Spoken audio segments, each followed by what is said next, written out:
Attention everyone, Dread has been streaking for 50 days. I repeat, she has been wearing no pants for 50 days. Hi, Ellie.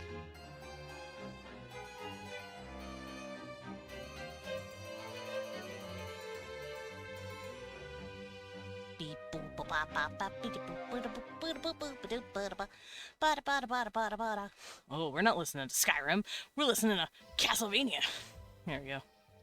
I was listening to Skyrim music because I was using it to like just read and write and stuff.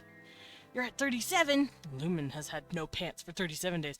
I know Leon, he's climbing back up, but Twitch just sometimes forces you to put your pants on. It's really sad. Ow. Oof. I'm fucking on the floor, help! Anyway, Sugar Skull, congrats on first. Congrats, pet. Blippy, thank you for the sip, and I took that opportunity to indeed take my medication. I did take my meds. You are welcome. Let's let Blue Sky know I am live real quick. I didn't get to while, stream was getting the ads done because I needed to get water, but we can do it now.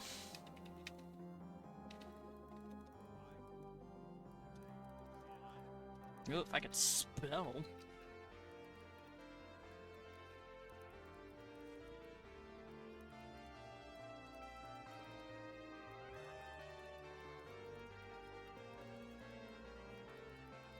There we go. I can't spell. I continue to not be able to spell. Alright, let's continue catching up on chat. Also, yeah, see, I'm not the only one that accidentally mixes up Lilin and Blippi sometimes because they both have pink. It's because I look at the color first and my brain just kind of autofills the name sometimes, especially when I'm, like, doing something crazy. It's not my fault. Yeah, Sugar, I did my med check. If I stop my material to bully, you get shorter. You're right. Also, holy fuck, I didn't notice Loros got 100 stream streak. We gotta keep the material taller than you. Hey, to be fair, by your logic, that's not hard to do. So... Nice streak, Loros. Yeah, Loros is going for all 365 days. Yeah. We have a bet. If he can make it 365 days completely, I will draw his character. I will draw Loros with no pants on. Because it's only fair if you're able to get to that, because that's hilarious. This bet is only for Loros, really, because he has claimed the challenge, if that makes sense. Also, Dran's at 50. Yeah, she's got the cheeks swaying. I'm choking after saying that. I'm so sorry. You're good. Whoa! Hi, Weeling. Sweaty from cleaning, hungry, and currently eating lunch. I'm good. I'm glad you're getting lunch.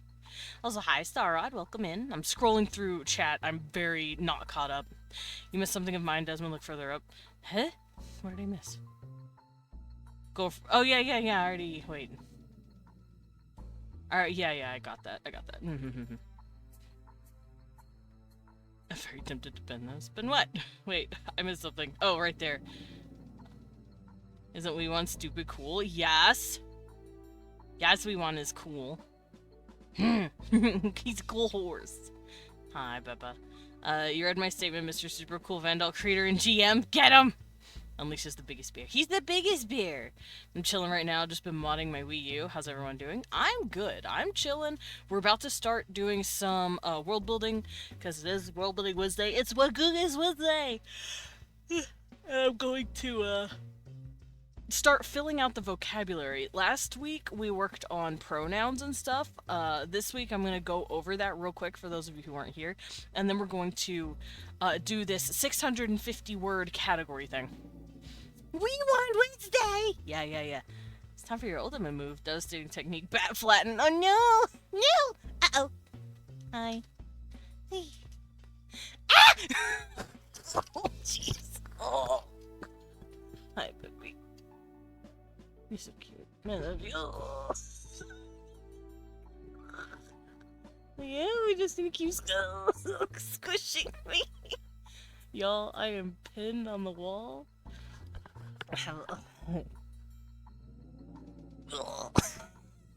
Leon, squishing me. Oh, thank you.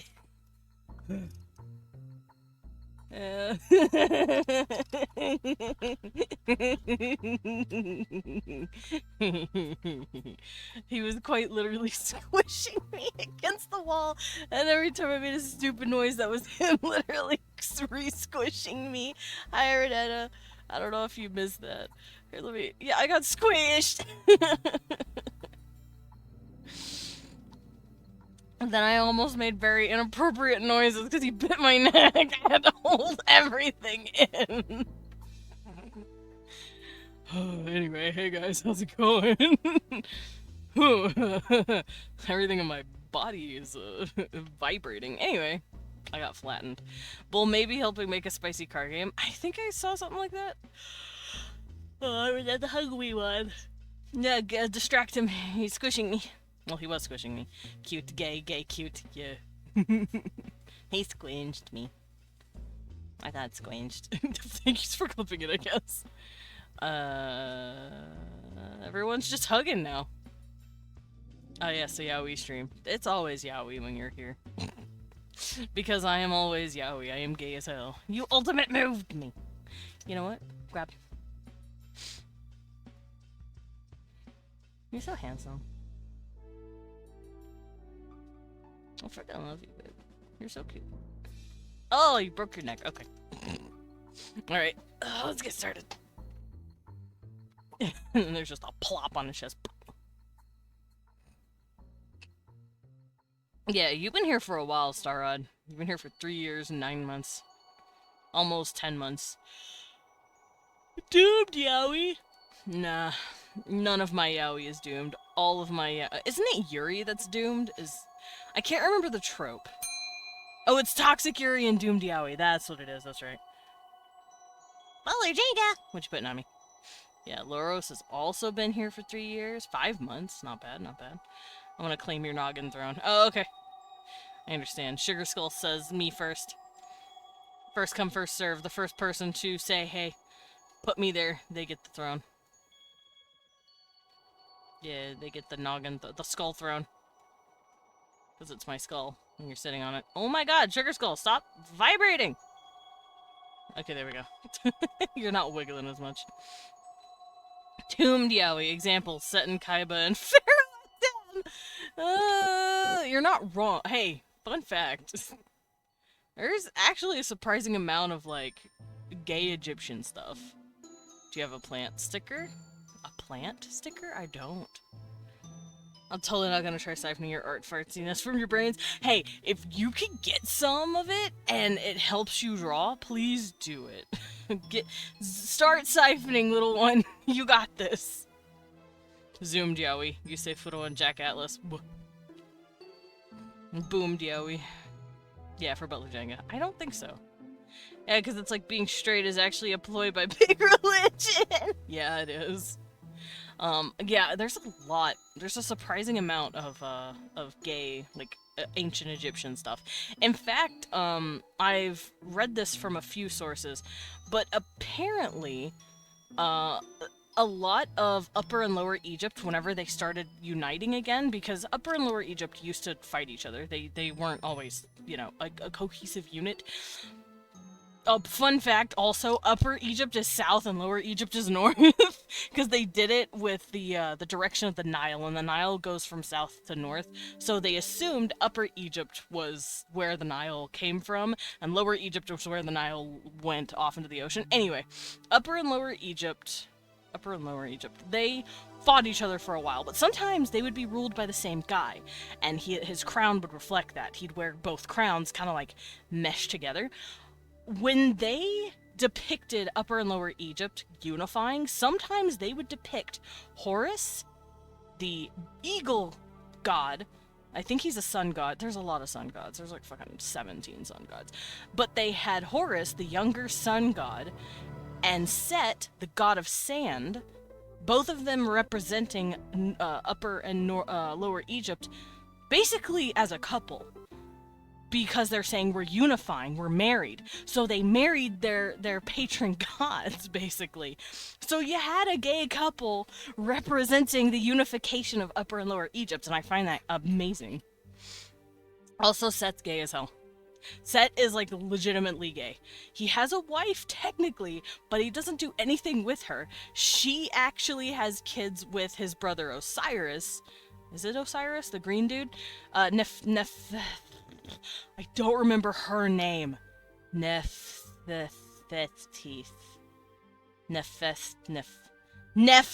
thank you.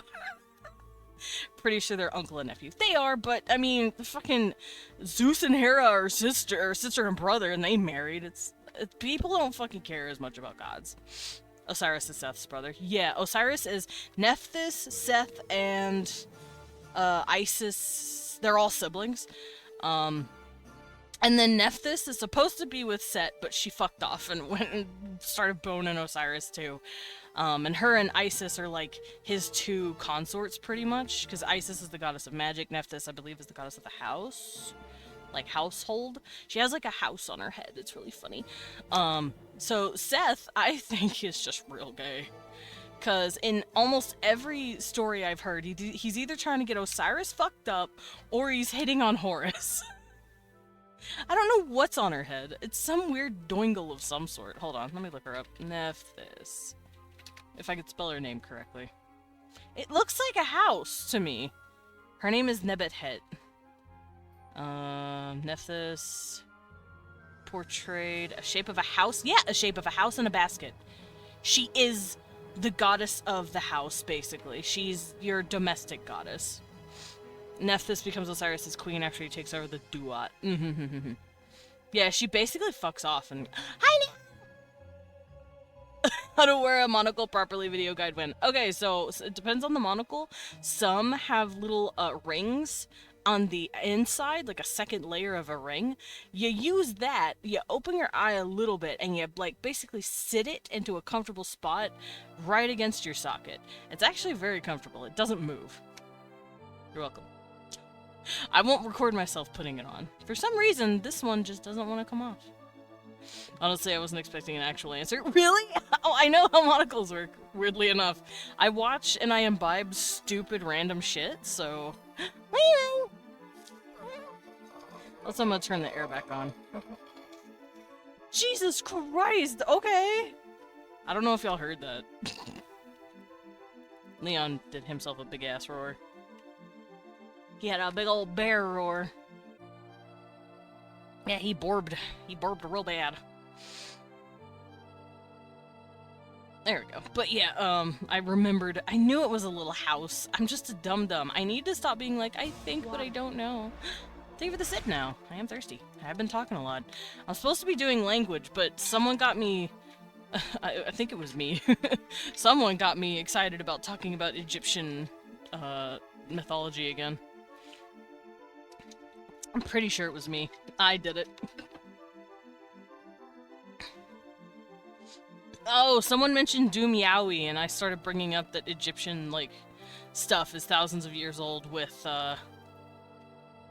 like, Egyptian gay stuff, basically.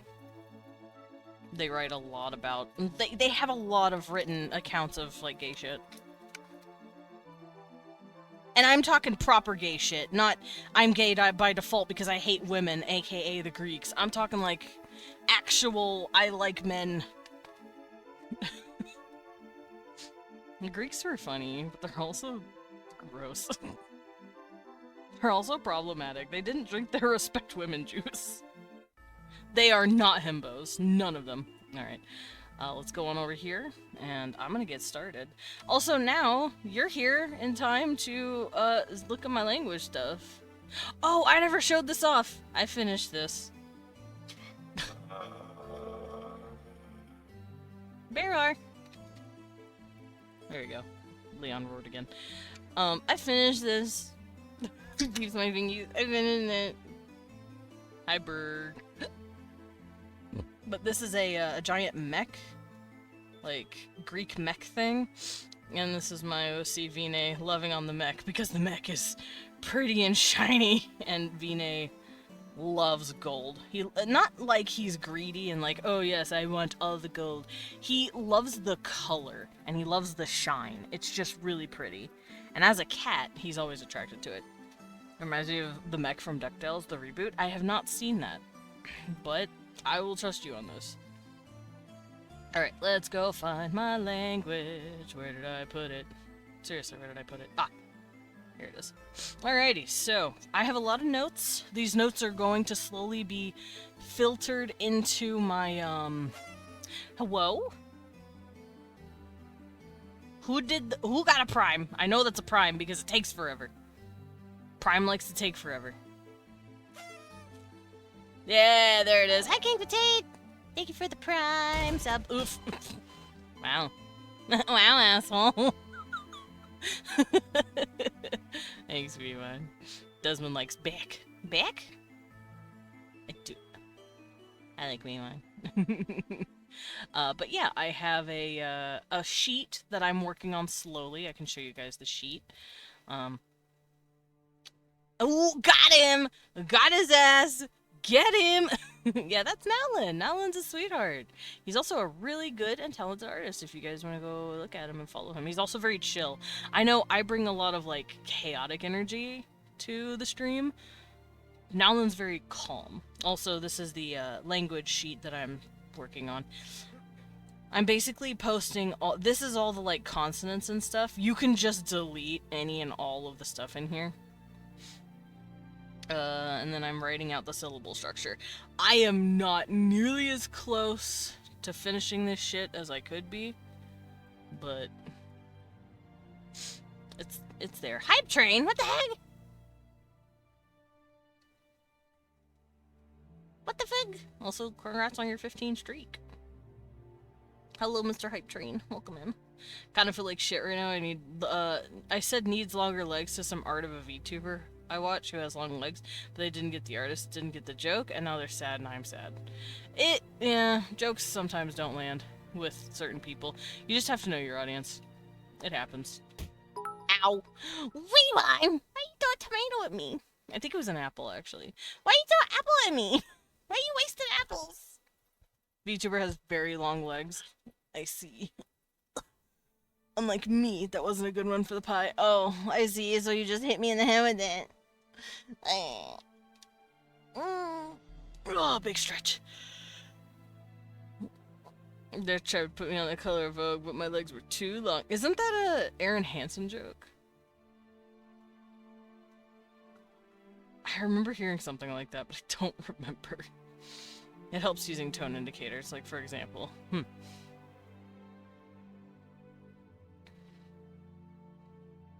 I know you can do like /S or /J for like sarcasm, joke, stuff like that. Funnily enough, you can say those kind of jokes in front of me, and I'll still not get it sometimes. Anyway. I forgot it was 6 a.m. and I didn't sleep. Yeah, it's usually a good idea to add indicators if I feel like what I'm saying is coming off as too dry or serious. Doesn't never brush his teeth after sucking blood. That's not true. That's not true. I brush my teeth. I do it. Nuh-uh. You could have just called me small and it would have worked just as well as a bully tactic. We need proof. Leon, confirm please, we need proof. He gets to smell my little minty fresh breath every night. I brush my teeth consistently every night. And if he lies, if he says otherwise, he's lying. He's a big old liar. I even have mouthwash. Yeah, it brushes, but not like right away. What does that mean? I brush every night. Sometimes I brush in the middle, so you got goopus the entire day. I still floss, asshole! What toothpaste does he use? Minty? What is it? I can't remember what. It's technically minty, I guess. We use the same toothpaste. Yeah. In the middle of what? In the middle of the day? I use a silver toothpaste sometimes. Oh, God. Wait, like, it looks silver? Because if you have silver particles in your toothpaste, that's scary. Anyway, we were doing That's what I meant to do. I didn't know I was on the fill tool. Real silver bits. It's like a glitter? I guess you can technically accidentally ingest metal. I know we ingest iron, and I know gold doesn't hurt us. I feel like that's a gentleman move on you. Pardon me, I must brush my teeth. I do. I hop up and I go brush my teeth. Just coat your teeth with mercury. No! Don't do that! Don't do that! Are you trying to poison the boy? Anyway.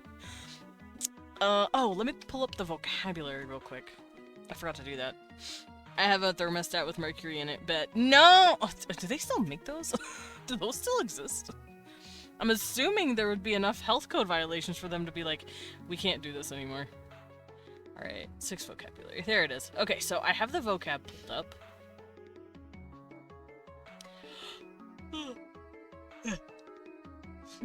Why'd you brush your teeth with the mercury? Random vampire on Twitch told me it'd be cool. I did not say it was cool. Actually, the vampire says no. The vampire bat says don't. Okay, fine, not mercury. Maybe gallium, less toxic. Sugar's gonna... Wait, isn't there a metal out there that acts like mercury, but is actually very, harmless? You can touch it? I think it's gallium? Is that what I'm thinking of? Like, it looks like mercury. It's like a liquid at a very low room temp, or a very... Gallium. Okay, cool. Yeah, I've seen people play with that. It looks really cool. It's really trippy to see something that shiny be a liquid. Also, bye, Hapching! Goodbye! Goodbye, Hapching! Goodbye! Barely stay solid in room temperature? Yeah, it's wild. So if it's in your hands, it'll eventually melt because, like, your hands are warm. It is crazy! Alrighty, what was I doing? Let's see. So, last time I did my language stuff, y'all got to watch me lose my fucking mind while I went over this, this information. But just a quick recap. There's another which I think was gallium and zinc. It's cool. It does sound really cool. I think it just stains skin if you let it sit on your hand for too long. That sounds about right. But yeah, here's the language notes that I took. I started off with the names that I created for the story that I'm going to be putting these guys in. Because even before I had, like, my writing stuff, I had my naming conventions down. I wanted, masculine names to start with O's and O's and end with A's, and I wanted feminine names to start with A's and A's and to end with O's. So, Ralo is a feminine name. Lelo is a feminine name. Genuine question. It's okay if you say no, but can I implement your language model into my D&D campaign? The language, what do you mean by language model? Because, are you talking about the sheet? Because that thing ain't done. What the fuck, Automod? Wait, what did Automod do? Oh, gallium's used in thermometers instead of mercury. Smart! Why did Automod stop that message? I don't know! I'm assuming it was Now's question. It said smart thingy beta shiz, some kind of AI nonsense. Ugh. Gross. Also, yeah, you can use what I got, but like I said, I ain't got much. Do not stifle my boy. I can send it to you after stream at some point. I'm looking for an ancient language that players can find but have to decipher. If you want me to send you my notes, just to give you, like, a basic advice, I guess, on how to make a conlang, I can do that. Like, I'll sit in a call with you, like, and be like, okay, bud, this is how I do language.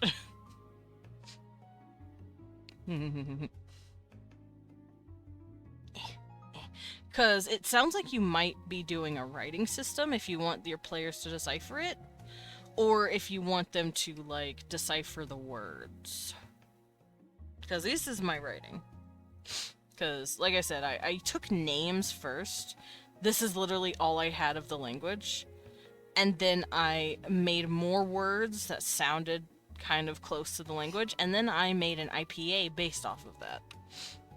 Look, I like how I'm basically saying I want to steal his notes, and he's so nice to teach me how to steal it with a chat. Hey, I don't gatekeep information. I am not a gatekeeper. If someone wants to do a world building project, I will be like, come here. We're doing this together. We're hanging out. We're gonna do language. But yeah, I got the IPA from all that stuff. I wrote down what the writing system was gonna be, and I wanted it to be a syllabary, aka a symbol per syllable. So then I just kind of lost my mind drawing a bunch of random pictures. Demsum is super cool like that. But yeah, I lost my mind drawing a bunch of pictures. I have a couple that I haven't used, but if I ever need to use a logographic situation, then I'll worry about that. Yeah, Sugar, you've been here for 3 years and 10 months. How long have I been streaming? 5 years? Almost. 5 years this January? I don't remember. Yeah, 5 years this January. So, because Leon has been following me on one of the longest. Himiko's been following me the longest, but Leon's pretty close. 4 years and 5 months. Yeah, that makes sense. Burrs has been here for 2 months already. Almost 4 years. Friendship too is contagious. I like friendship. Let's see. Oh yeah, and then I covered how I wanted the word order to be. I want it to be like Latin, where it's, or Japanese, or any other fucking language like that. Subject, object, verb. Remember, English is subject, verb, object, so I see the dog. They would say I, the dog, see. That's how their language works. Like Latin and Japanese. No indirect particle, which means they don't have a and an. Also, thank you for the pet! Japanese has no particles. I don't remember what Latin has. Latin should have articles, not particles. I meant article, not particle. Let me get rid of that. Japanese has a lot of particles. It's articles they don't have. I have gods in my realm called astrals, and they have big-ass war with each other. Most of them died. The ones remaining said, alright, we kinda gotta clean up our tech so the humanoids can't use them. But of course, there were some lazy astrals who said, nah, fuck that shit. So the players can find bits and pieces. I see, that's cool. I like that. Yeah, I could help you with that. We could go over it. We love irresponsible deities that don't clean their toys up. Yeah! It's kind of like Chinese. In Chinese, you don't have conjugation. You just have the verb. I believe Chinese is SVO. Subject, verb, object. But Chinese is also extremely agglutinative, which means you have symbol. If you want to say something else, you add another symbol. This language is also very agglutinative. If you don't If you want to add a meaning to something, you just tack on another sound. Yeah, you glue it. That's why it's called agglutinative. You're gluing them together. Modifier first, just like Spanish, Latin, Japanese. If I want to say blue dog for some reason, you would say blue dog. You would put the blue in front. In Japanese, it would be aoinu. I don't know how to say blue dog in Latin. I know Japanese more than I know Latin. Which is weird, because Latin goes directly into my language. But whatever. This is like the family unit I was trying to set up, and I lost my mind trying to do it. But I do know they're gonna have like some sort of family crest system going on to make sure you don't end up marrying your first cousin, because your mom and your grandma has probably taken more than one male lover, because that's the culture. There's a lot less ladies than there are men, so ladies feel like, I can just have more than one guy. That way they can pass on a lot more genes with a lot more variation. Then this is me trying to figure out how to do the writing. If you say I ate in Chinese, you need a word to indicate the past, so you'd say word for literal translation, I earlier eat already. That's kind of what English does, but only for future tense. We have a present and past tense, but we don't have a future tense. I say I will eat. Eat doesn't shift, kind of like how in past you'll say I ate, the word changes, you tack on the word will. Oh shit, you're so right! We can do that for past as well. I can say I did eat to mean past. But yeah, it's weird, huh? English has no future tense technically, but we just use a word to indicate it's in the future. And like I said, you can do that with past tense too. I did eat, but that sounds kind of sarcastic. I don't know how I'm gonna work these guys' verb tenses yet, but it's gonna be a glutinative. I don't think the words are gonna change much. Van stream soon? I might be do is. Do is! Do is it! Is it do? Like I said, you could wait until Fridays are done, and then you could do Friday streams. If everyone in the Friday streams are cool with it. Are you shaking your head? I'm gonna fight him. I'm gonna fight my husband. Anyway. But yeah, this is how I started doing writing. I came up with this little system where if you write an A next to an R, the R just kind of takes over. Like in mudra. This is technically spelled mudara, but they kind of don't pronounce the da part, they just say mudra. The A kind of drops over time. And I also did this with E, if it's at the end of a word. So tulek would be technically tuleke, but they just kind of forget to pronounce the E over time. This is Lelo, that's the name of a lady. And then I tried again, Budesha, Yegane, Ne, they drop that Ne, Ralo. And if you want to see Sia, you'll have an I next to a Y, because E and Y sound very similar. And then an O and a W together make a swa, because O, W are very close sounds in their language. I remember a video of a language professor saying you can never have combined two positives to have a negative meaning in the English language. The student shouted, "Ha, you're right!"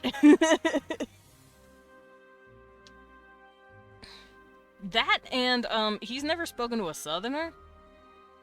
Do you know how many negatives a fucking person from Arkansas will drop and it's still negative? I ain't seen no blue car. That's a negative. It means I didn't see a blue car. I ain't seen no blue car today. Easy.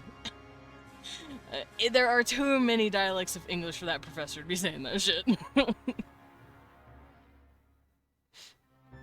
Also, yes, I'm from Arkansas. Hello. Can you tell? Desmond is from the South. I am, actually. I'm from Arkansas. What? I am from the butt crack of Arkansas. Thank you for noticing. Hi, Data Boy. My cat's yelling at me, so I'm petting him.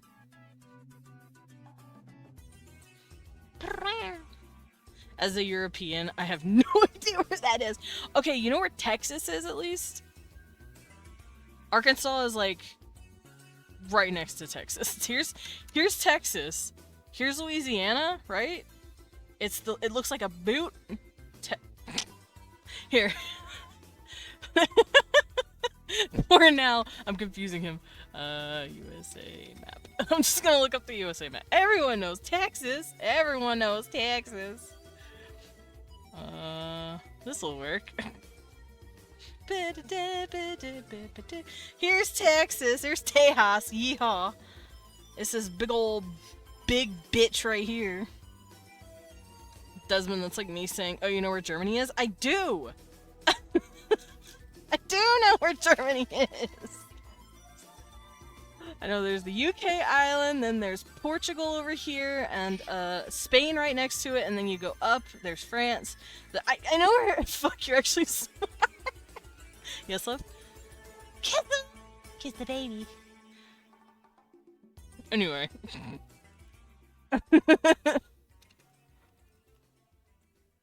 Leon, support your bro. Oh, now Lena's like, Leon, please help me. Your bat's being mean to me. But, yeah, here's Tejas. It's the big-ass weird thing with the hat on top. Here's the hat. And here's a boot, right? This is a boot, and that's Louisiana. Right there. Uh-oh, I'm in trouble. Hi, babe. Oh, okay, support him how?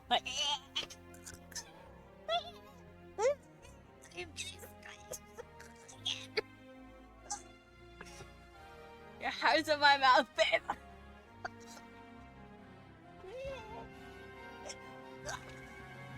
I still have Helena.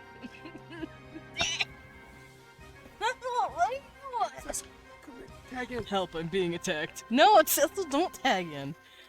I need your brain cell. Oh, Nowlin didn't need you to attack me mercilessly. He needed you to help him with smarts. Nowlin, he's English smart. Anyway. Or Shakespeare. Yeah, if you need English or Shakespeare or like Beowulf or King Arthur, then he's your guy. I don't know if he knows maps. I don't even know maps all that well either, but I know where Arkansas is. You are good at directions. But yeah, Texas is the big bitch here. Louisiana is the boot, and right above it is Arkansas. The socks. Arkansas is the socks. The Arkansas is the socks of Louisiana. Does that help? But yeah, I'm from there. It's very south. It's very southern. Leon insult Desmond like Shakespeare would. Hey, man. Don't.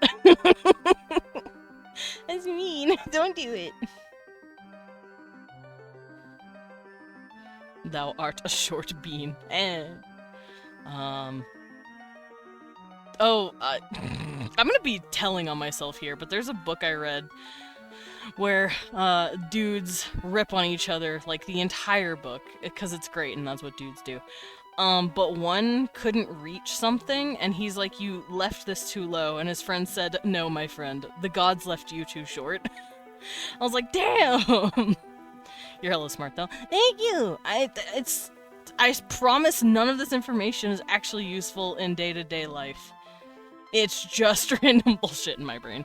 10 days until Shakespeare time. Oh yeah, in about a week and a half, me and Leon are going to go see a Shakespeare play. It's become like a little family tradition for me, him, and his mom and dad to go watch a Shakespeare play together. Because him and his mom are both English people. They're both English teachers, and they're really vibey with it. It's very fun. I like it. I get popcorn and pretzel hot dogs. Or, it's like a pretzel bun hot dog. It's really good. I'll be so honest. Uh-huh.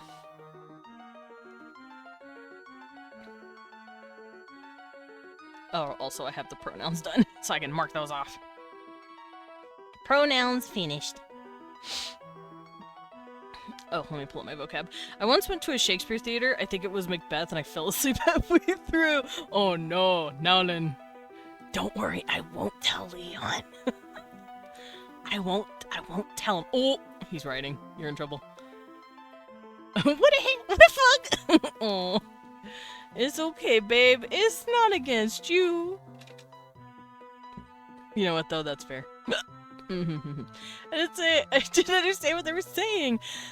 That's fair. You know what my favorite Tolkien story is? Since you brought up Macbeth. Tolkien was probably autistic, and he loved trees, right? Yeah, the language is a bit of a barrier. It can be, yeah. They gave us a little information booklet, now one's like, this booklet isn't helping me at all! But yeah, my favorite story about Tolkien is that when he was a younger man, and he went to go see a play of Macbeth, and it said that, like, the trees are attacking, he got so fucking excited, right? But the trees were just big old branches that an army was using to, like, use as cover. So he was like, oh, what do you mean the trees weren't actually attacking and it's just guys? And then he made the Ents. Because he wanted trees that moved. This is your first Shakespeare play? Yeah, maybe Romeo and Juliet is more accessible for you. I do know Romeo and Juliet is a very good jumping off point. I would also argue that Much Ado About Nothing is probably a good jumping off point because it's low stakes. But everyone knows Romeo and Juliet, so, like, that's also, like, a thing. We're gonna go watch Hamlet. We're going to go watch one of the longest plays. I think The Tempest is longer. But Hamlet is one of the longest because Hamlet doesn't shut the fuck up. And I'm saying this with love. I don't shut the fuck up either, so, you know. But Hamlet, he goes off into monologue territory. And you're like, oh yeah, that's how I know he's the villain. They're too occupied with their damn 67 and skibbity riz. Ugh. Yeah, Hamlet doesn't shut the fuck up, it's funny. Every time something mildly inconvenient happens to him, he has to go into a fucking huge-ass 10-minute monologue about it. Not me finding out that Romeo and Juliet are actually about two kids and me going, damn, Shakespeare, chill. Yeah, I believe Romeo was 16, 17, and Juliet was 13 in the play. And the play is supposed to be like, oh, you know, don't let crazy-ass teenage love dictate what you do because you're gonna end up dead. That's the moral of the story. Also, don't force your 13-year-old daughter into marrying a man in his 30s. Thanks. Because I know that was a big problem with some royalty. Most royalty just kind of threw two 14-year-olds together and said, okay, you guys are married now. Wasn't Romeo 19? I thought he was 17. He was supposed to be a teenager as well.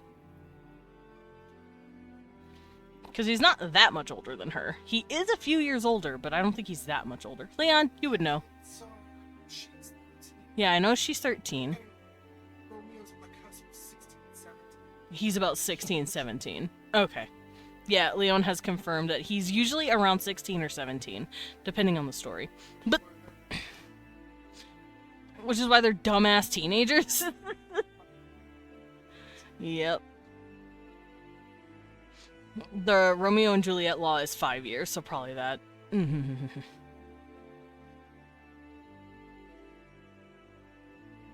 whole Romeo and Juliet law is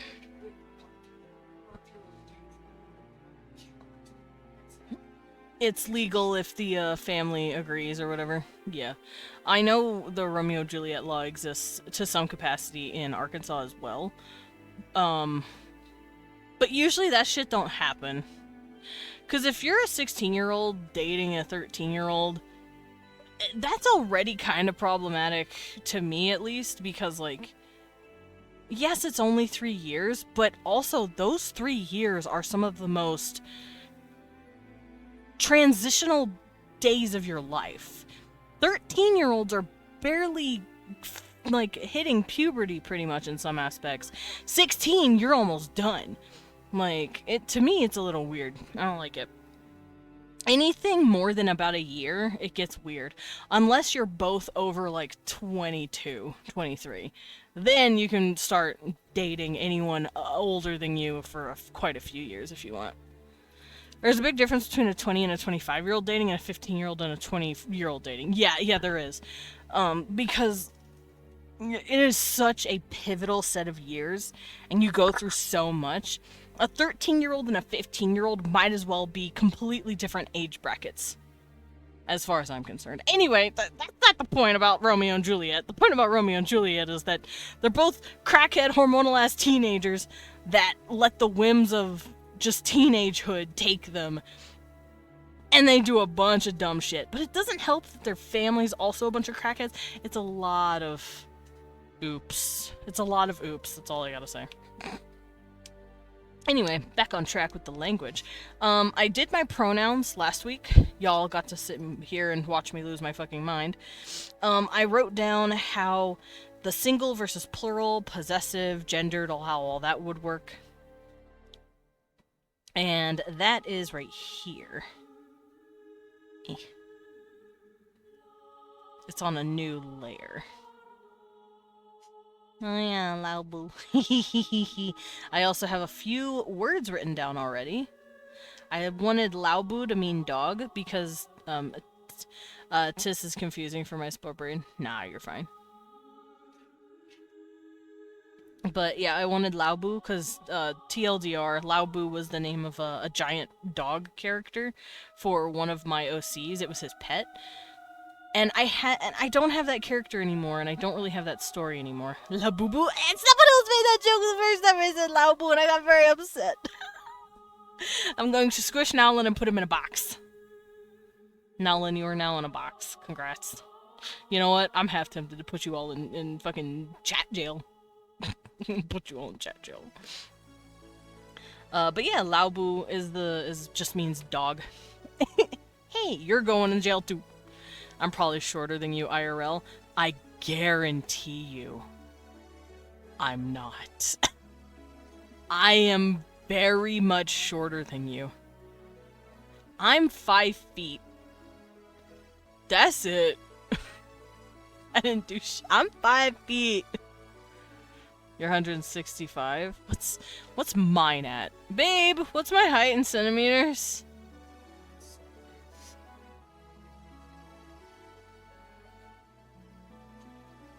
I'm 154! I'm poor, I'm just taller than him.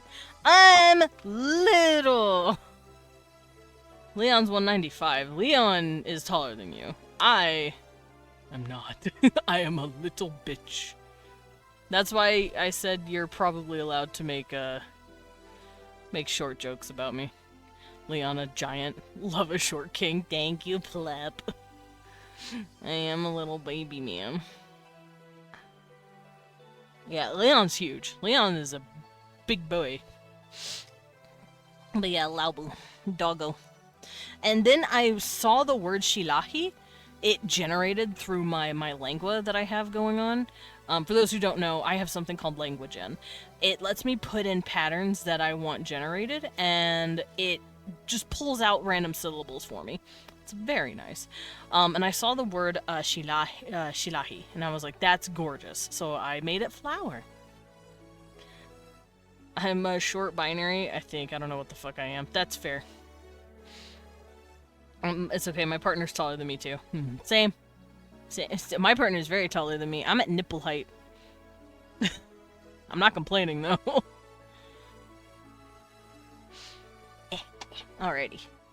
And then I started going through a bunch of words. These are words that I really liked that I generated. And it's not like...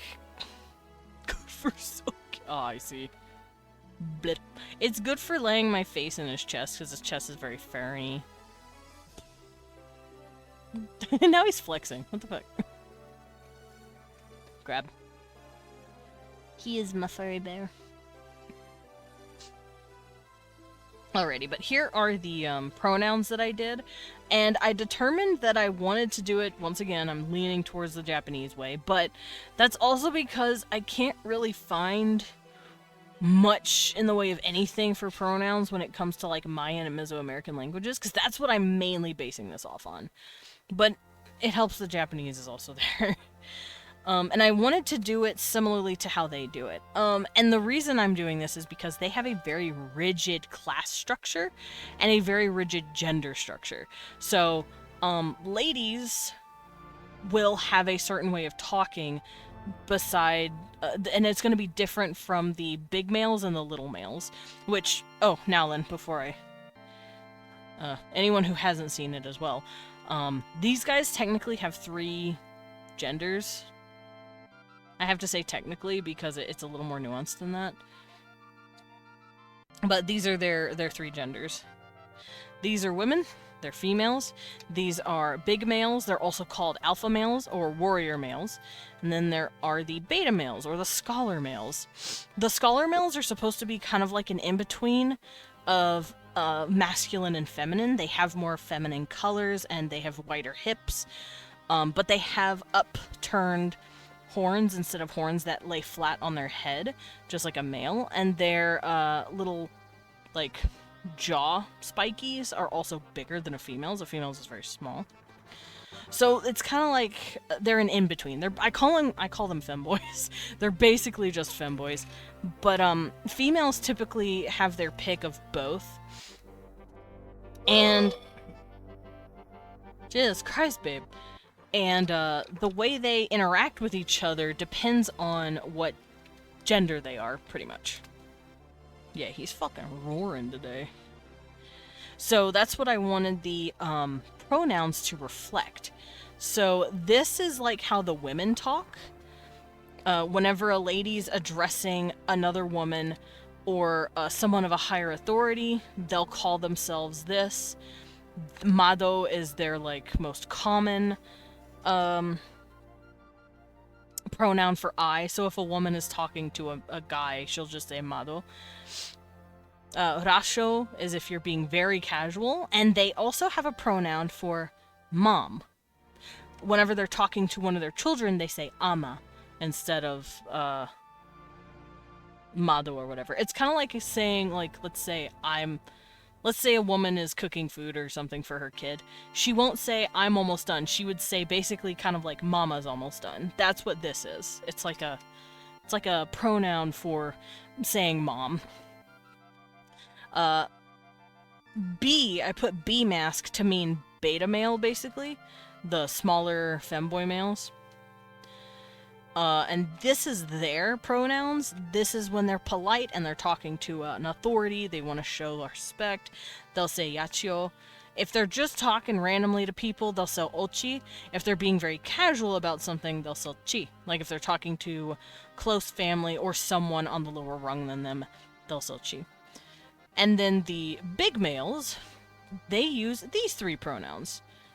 It's very polite to say zuka about themselves when they're talking to, like, Hi, Steve! Finally able to catch a stream. What are we... Holy moly! I'm doing language. I'm World Building Wednesdaying today. Welcome in. Also, hi, Mercurios! I'm just going over what we did last week to make sure everyone is on the same page as me. And then we can continue on the vocabulary. Where my boy kissers at? Me, I'm a boy kisser. Wee wang! Do you kiss boys? Oh, he started making little smoocher lips. He kisses boys. We found one. We found a boy kisser. It's Wee One. I was fixing my headset, don't mind me. I got a kiss from Wee One. Alrighty, but yeah, this is how their pronouns work as well. There's zuka if they're being polite and they're talking to a higher authority. Ora if they're talking to a family member. Or no, ora is just like you're just talking to a random person. Wouldn't you technically be a bear kisser too? Yes. I am a boy kisser and a bear kisser. I legally kiss boys. Yeah. Horse kisser? I'm a horse kisser now. And then they have kan for casual tones. If they're addressing someone else, there are 5 pronouns. Owakin is if you're trying to be polite to the person. So you're acknowledging... This is what you'd call like your chiefess or something. Kin is informal. It's what you'd like call a coworker. Ku is what you would call like a family member. Awin is a feminine pronoun, and it's if you're addressing a daughter. And it's usually used by women. Dween is the same way.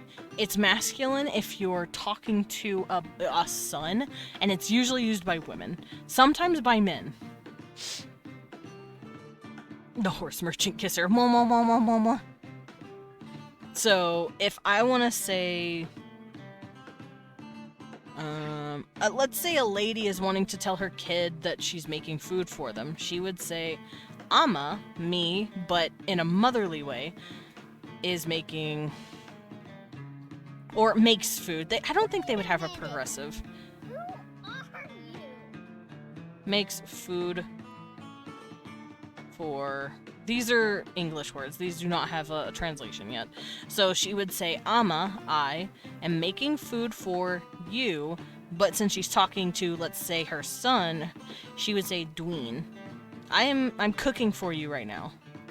Ama, I, cooking for dween, you, my son. So that's how the pronoun systems would work. Also, you know who I am, Thalius. That's a fucking lie. You know who I am. Welcome in, Desmond Dracula. Oh, fuck, I forgot to... Hold on, I forgot to do something. It's very important that you all know this.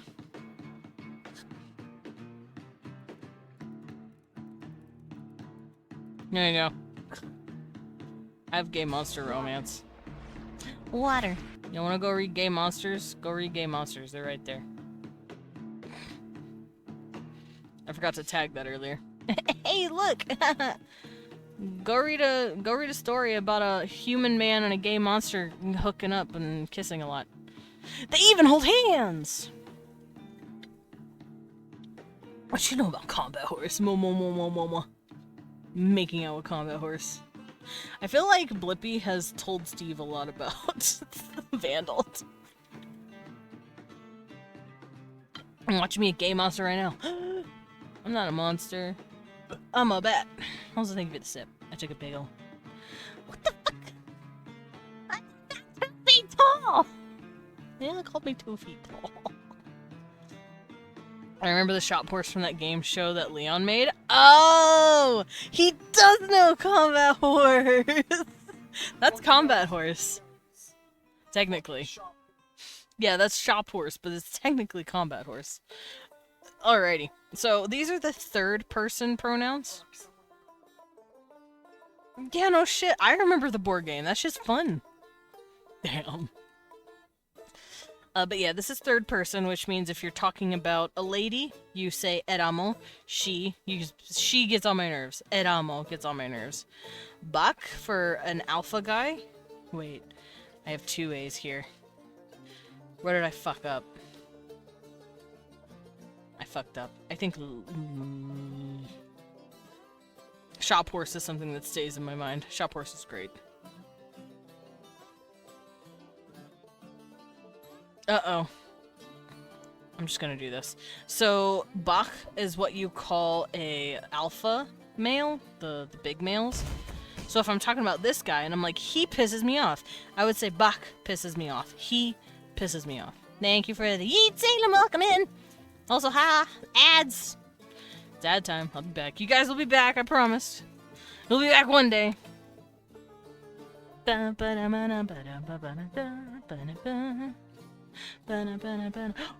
you get an Uncrustable? Who has an Uncrustable? Weirdly enough, I prefer, like, sandwich that I make because I can add more jelly. That's fair. I just like more jelly. Uncrustables don't do nothing with the jelly. Good morning, Salem. Also, I saw your desk is made. You did it. Salem's desk exploded at some point. But he got a new one. I'm very happy to hear that. Bum, bum, dum, bum, bum, bum. Yeah, new desk. Yeah, new desk.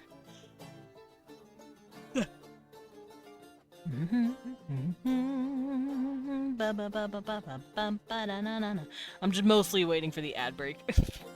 I guess I could go over this a little more while waiting, because people who still remember this won't have to worry about it.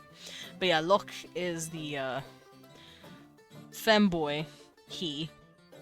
So if I want to say this guy pisses me off, I would say he pisses me off, but Lok pisses me off. Itoko is they. It's when you have an indeterminate gender, you don't know what their gender is, or they don't have one. Ha is it. It annoys me. Ha annoys me. Yeah, new desk. Yeah. Alright, so those are all the pronouns that I've covered, and I don't think I'm gonna need any more. And I took it from this initial chart that I had going on, but I don't need the chart anymore. Whoa, you okay, babe? Oh, you're just fixing your rug? You have so many cords. Sandpaper? It's not my fault you moved the rug so much, Bubba. Shoot up! Alrighty, but yeah, pronouns The only done. thing I move is this motion, Dickhead. Alright, I think this is the coloring. It is. So I'm gonna move this over here. Hi. What is it?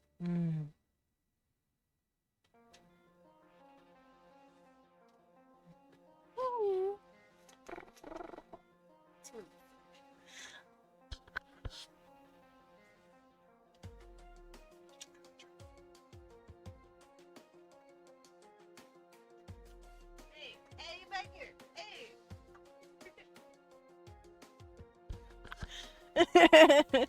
Okay, I think ads are done. Ads are finished. I want more touches. I want more kisses. What do you want? Oh, I see what you're doing. Got it. Okay. He's moving stuff. Alright. So we got the pronouns done. I could work on articles. Having it. But the thing is, they don't have articles, really. Freedom! Welcome back, everybody! I was just covering the rest of the pronouns. Now that we're back, we can start to work on more words. What is this? Okay, so I'm going to bring this down because this is going to be a part of something that I need to do. I don't need this anymore because I've created everything here. This can stay. These are the pronoun vocabulary that I have done. Because remember, I have this thingy. It's called the 625 vocab words. I wrote all of this out just to make sure I have everything. But I finished the pronouns. Now, I don't need some of these. This is like examples. It helps to have as a handle, though. So what I'm going to do next is look at articles. Since I have pronouns finished, I'm going to write it big bold letters. Pronouns. And then we have random little words here. So the article, in here the articles are a, an, and the. So like a dog, an appointment, the car. Those are article words. They determine whether or not the words we're talking about is a specific thing or a non-specific thing. So if I say a dog, I'm just talking about a random ass dog. If I say the dog, I'm indicating that I'm pointing out a specific dog. These guys will not have a and an. They don't need it. So if they want to say, I saw a dog today, they would just say, I saw a dog today. But if they are talking to you about a specific dog that you both know about, they'll say, I saw the dog. They have the. So they have the articles. So that's pronouns. Articles.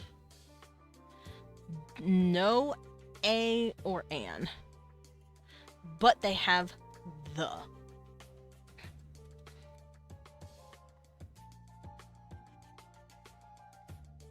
So if I'd want to say the dog, they would say something Laubu.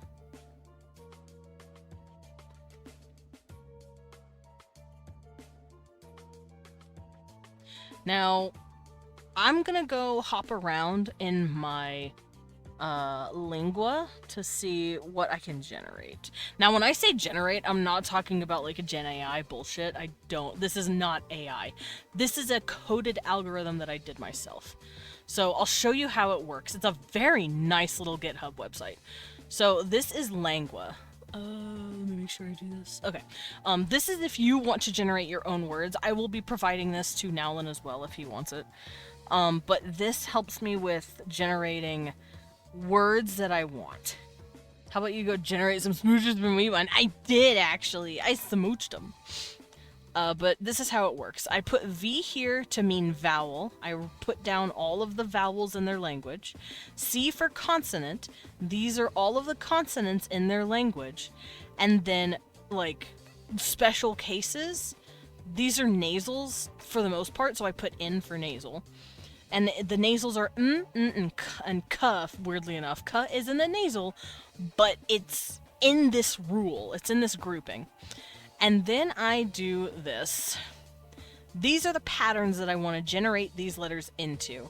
So these are the syllables. CV, CV, CV, which just means consonant, vowel, consonant, vowel, consonant, vowel. Same thing here, same thing here. And then later I can put this in there for extra shit. So if I just want to generate 1 and 2 syllables, I'll go CV and CV, CV. Generate. Look at that. All these tiny little words now. And if I want a bigger word, CV, CV, CV, CV. Let's just say I want a huge fucking word. Bam, look how big those words are. So it's just a little mathematical equation, basically, that lets me generate a lot of tiny little words, or big-ass words if I want them. And it helps to not make my brain hurt so much, because it's generating it for me. There will be words that I'm like, oh, I want to do this, but I will do this if I absolutely, like, need tiny words. Shati is a good word. I don't think I'm gonna have gemination, so I'm not gonna worry about that. So right now, I'm just trying to figure out which letter would be good for the. I kind of want to use yo. Yo or na? Na laobu. I like na. I'm gonna use na. So, na laobu means the dog. And those are our articles. Articles are done. So, na laobu, the dog. So, also in this vocab, there are animals, which are a noun, transportation, which can be a noun, locations are nouns, clothing are nouns, colors are adjectives, but they can be nouns.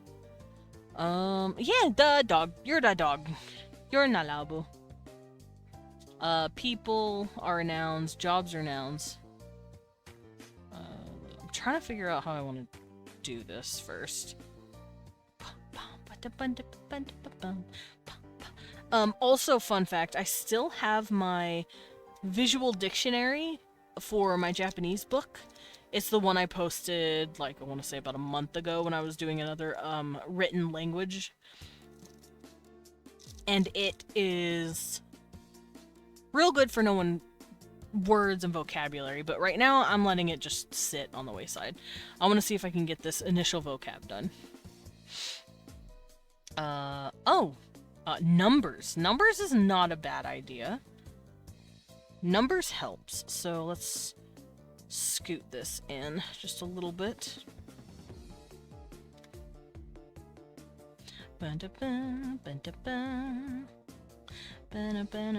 Uno, dos, tres. Yeah, uno, dos, tres, cuatro, cinco, seis, siete, ocho, nueve, diez. In Japanese, it's ichi, ni, san, shi, go, roku, shichi, hachi, ku, jiu, juichi, juni, jusan, jugon, jugo. What? No! Oh, do you want to play? Are you yelling? Huh? Oh, hair tie! Who did it? Cecil brought a hair tie and was asking me to throwy, so I did. Alright, I'll do numbers real quick as well. I'll probably just count and figure out the rules for how certain ones work. I'm gonna bring this back down. These go in their own categories. Beep. So, numbers. So, I usually am like, hey man, maybe I can make numbers based on how many fingers you have, because we have a 10 base system and we have 10 fingers. Mayans had a 20 base system and they have 20 fingers and toes, like they included both. But then we also have like base 60 and base 12, and like there's no like biological reason for that. We just do it. So with these guys, I'm so tempted to just say base 10 and get it over with, because that's what I'm used to. That being said, I'm thinking. Give me a second. 1, 2, 3, 4, 5, 6, 7, 8, 9, 10, 11, 12, 13, 14, 15. They could have base 16 because they have 16 fingers and toes. Ooh. Maybe they count their horns.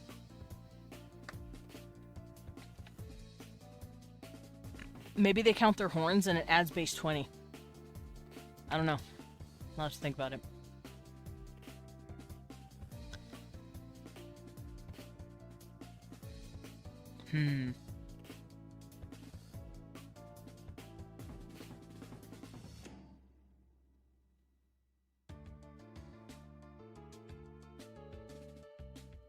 Fuck, I might just go base 10. Because I don't want to fuck with I don't want to fuck with another base number system. Me fucking with another base number system makes my head hurt. So I might just stick with base 10. And maybe there's another reason for that. Maybe 10s are sacred. Maybe there's 10 gods or goddesses or something.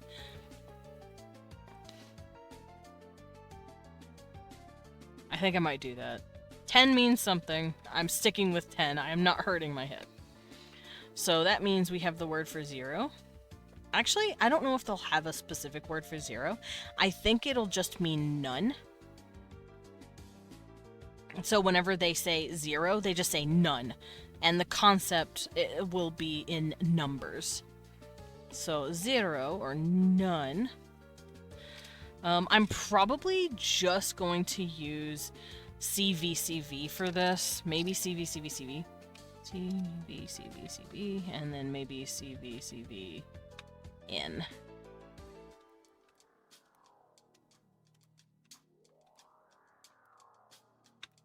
Okay, I need to do something real quick. CV, CV, CV in, CV, CV in, and then V in, V, CV in. Okay.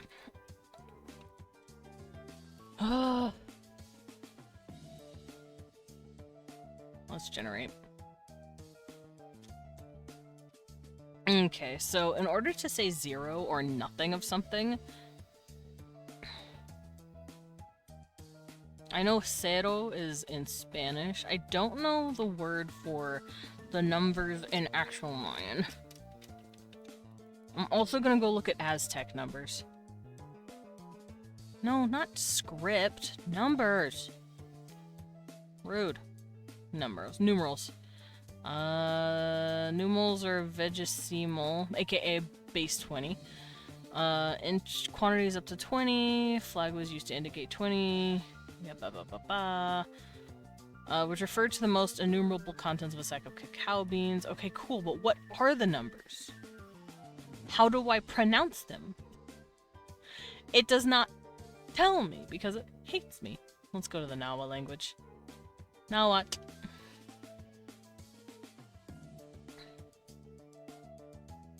Vocabulary.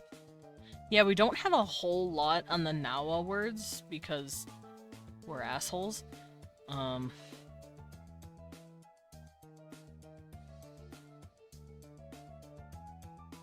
But I am basing my language a bit off of Nawa. I'm also leaning towards Quechua as well. Quechua is a good language to look at. And like I said, I'm dashing Japanese in that because it makes it easy since Japanese is a language being spoken currently.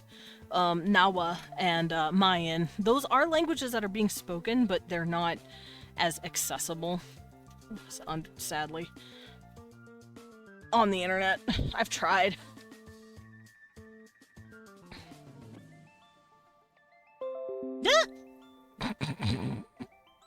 That was my security. That was my computer letting me know, hey, we did a scan for viruses, you're good. And then it screamed at me.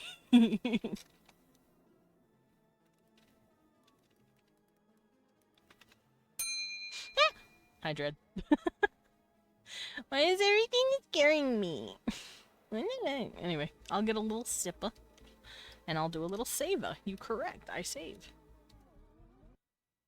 Alright, so I don't know if we have the actual words for any of these letters. I think we just have the symbols, which I am going to do the symbols similarly to these guys, because their number system has to do with dashes and zeros. Like, if you want to write a 1, you do this, 2, 3, 4, 5. I'm probably going to do some sort of tick system as well.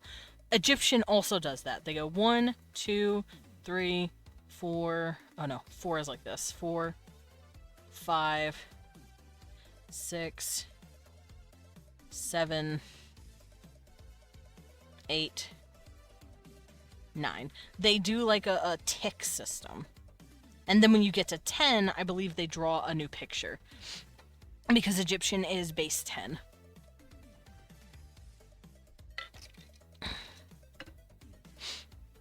So I'll probably do something similar to that. That seems to be a very common thing to do in languages that have not been affected by the Arabic numerals, which is what we use. We use the Arabic numeral system. But like if you look at the Greek and Romans, for instance, they also had a sort of tick system. They went 1, 2, 3, 4, 5, 6, 7, 8. They did their own ticks. 9, 10. Meanwhile, Arabic numerals make it real easy to keep up with letters, or with numbers, because it's one symbol per number. Whoa. Ah!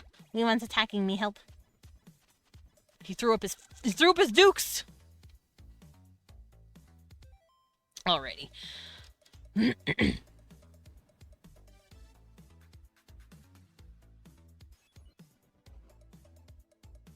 I'm dancing to the music. Don't mind me.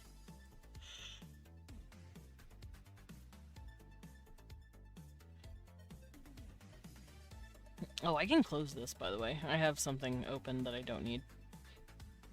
Here we go. Alright, let's generate some stuff. Beep!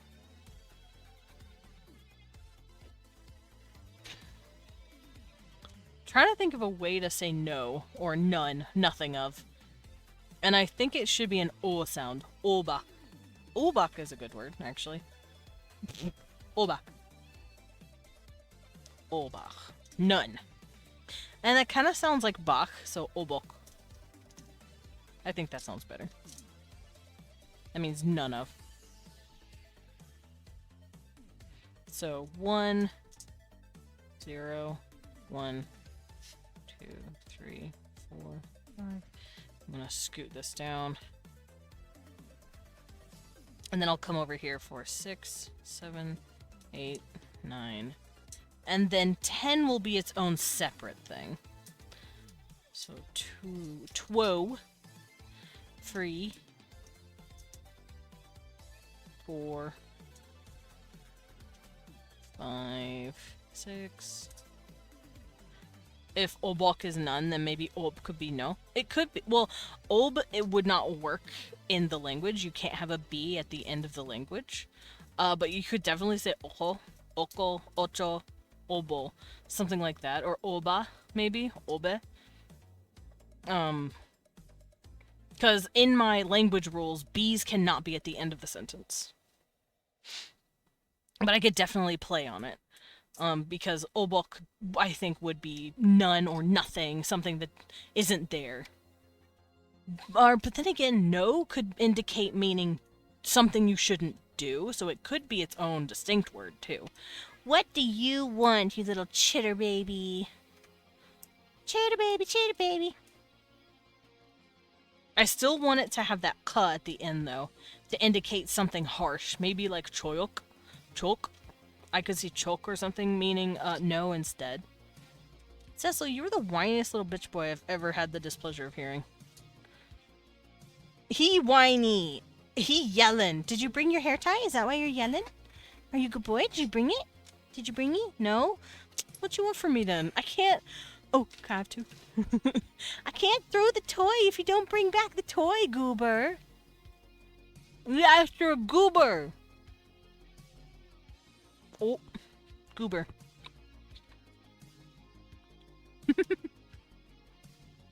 Alright, 8, 9, and then 10. But 10 works differently. Because it's when we hit 2 digits. That's all.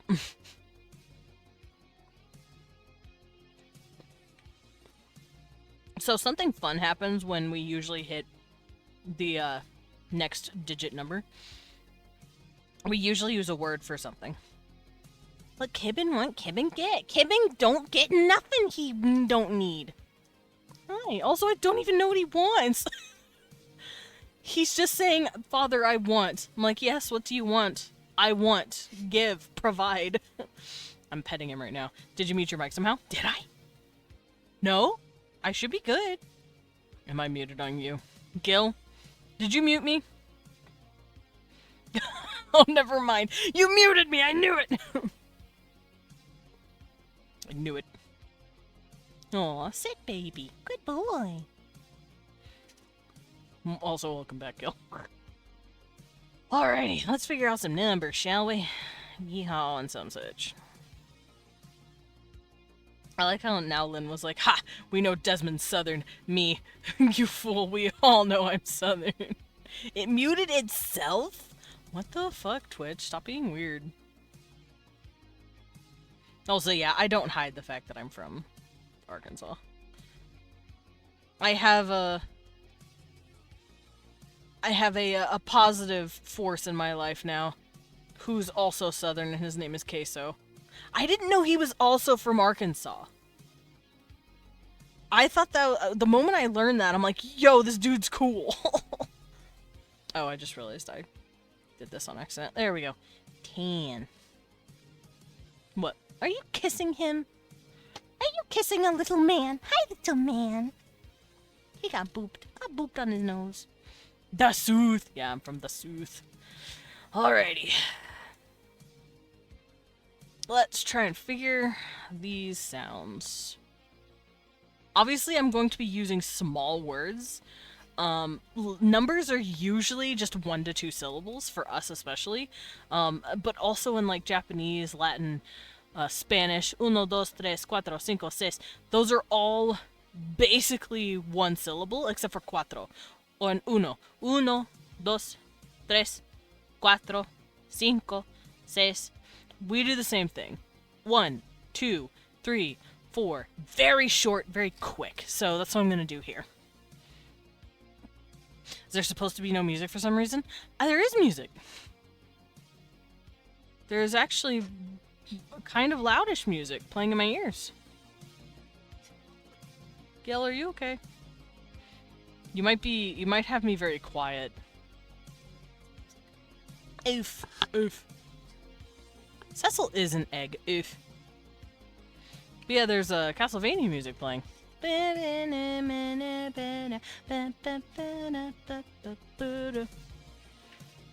Alright, so what I'm gonna start doing is writing down a bunch of words that I like. That's what I did up here as well. Oh, I hear it now. It's just very quiet on stream. Really?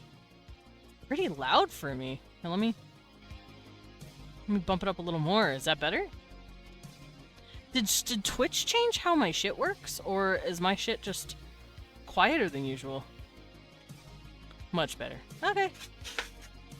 Interesting. Huh. So I guess I need my music to be about at the halfway point now. I used to be able to keep it a lot quieter, but I guess now it's just needs to be louder. Which I'm not complaining. I'm just confused.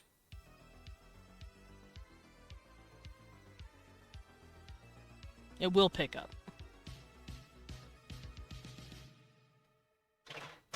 Oh, you okay, babe? Just dropping shit. Alrighty, yeah, the music situation seems fine now. Alright, so what I'm gonna do is delete some of these because I don't need them. I'm gonna drag these down here because these are words that I've been, like, stockpiling. But they don't feel like numbers to me. I am gonna bring them down here, though. Let's start stockpiling a few more words. Eshi could work as a number, actually. Titsok, I like. Itsok. I'm gonna say Its. Oltsen. Oltsen's good. Oltsen. Rin. Yichen. I need to start adding more R's into this. Let me do something.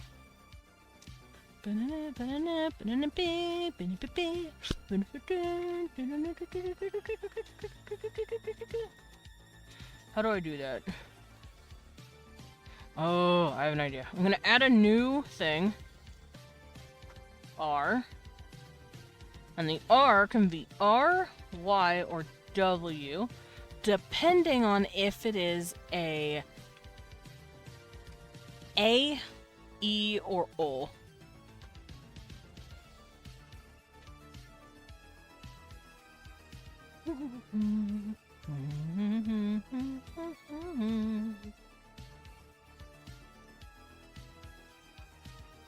Yeah, okay.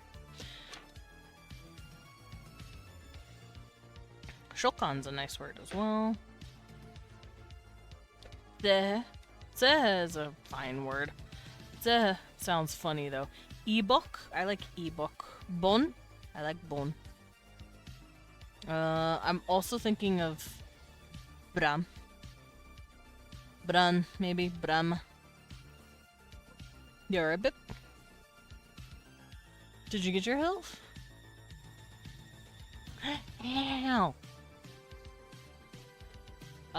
Chalk. That's not a bad word. Deck. No, it's dumb. Oshem. Oshem's okay. Asham. That's close to Oshem. Damo. Damo's fine. No show's fine. No show. Dwon. There is a Dwon. We have Dween, but it's fine. I'll keep Dwon. Prem. Atem. I'm gonna use Atem. Atem! That's Egyptian! Not Yu-Gi-Oh! That's Legit sounded like there was no music. Weird. That is weird. Atem is the name of the pharaoh. Atem is the sun, like a sun disk. That's why Akhenaten, or Aten, not Atem. I'm thinking of Aten, not Atem. Close to Aten. It's very close to the name Adam. He's just Adam. Aten, though, yeah, that's a sun disk. What else? That's why Akhenaten, I think that means, like, Aten smiles at Akim or something like that. I don't remember what it means. His name was weird. Anyway, let's figure out some thing. So, Rin feels a lot like 2 for me. I don't know why. Rin. I like Eshi being 1. Eshi, Rin. Eshi. Eshi just sounds like a 1 to me. 3. Bon sounds like a 4 to me. Kaga. That sounds like 5. There was no Kaga here, but I'm gonna mark it off anyway. Eshirin. Eshirin. I feel like a ta sound goes here for 3. Eshirin. Taga, something like that. I could do Tawa. Eshirin, Tawa, Bon, Kaga. Could just be Ta. Or Tsa. Eshirin, Tsa. Bon, Kaga. And then 6. Which feels 6 to me. Chak kind of feels 6-y. Chak. Nosho feels 8 to me. Eshirin, Tsa, Bon, Kaga, Chak. Benyak. Benyak. Oh. I like Benyak. Could be Bengyang. Nosho. Go, maybe. Yosho go.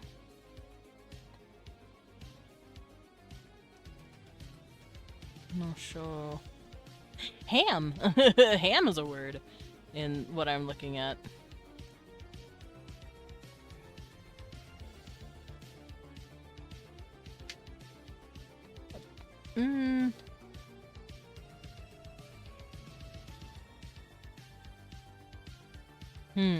I'm thinking, don't mind me.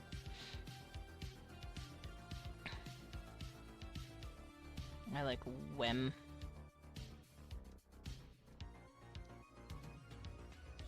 I'll say Wem. So, Eshirin, Tsa, Bon, Kaga, Chak, Benya, Nosho, Wem. Those are our numbers. Now, I need 10. I think I might go a bit the way English does it. Or not English. Like a combo of English and Japanese. The way Japanese does it, they do... Let's see. They have ju, which is the word...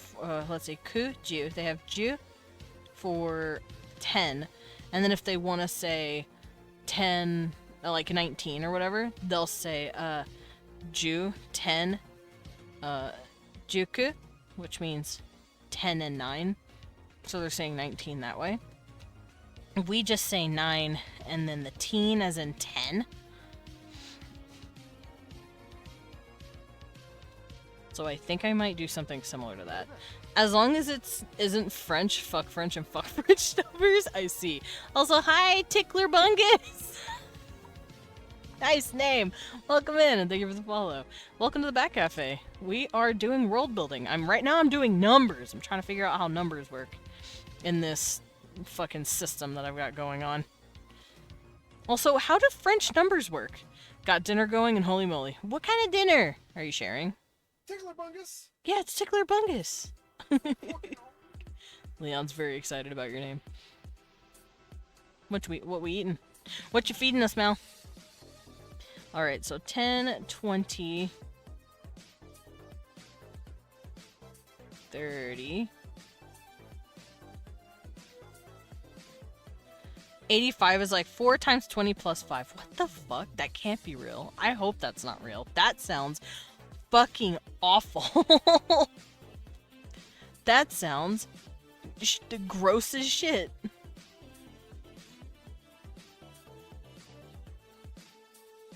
No, I'm not doing that. I'm going to stick with, like, Japanese-ish, English-ish. Let's see how Latin does it. How does Latin numbers work?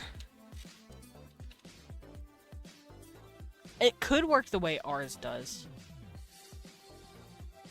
So, 1, 2, 3, artuia, 4, 5, 6, 7, 8, 9, 10.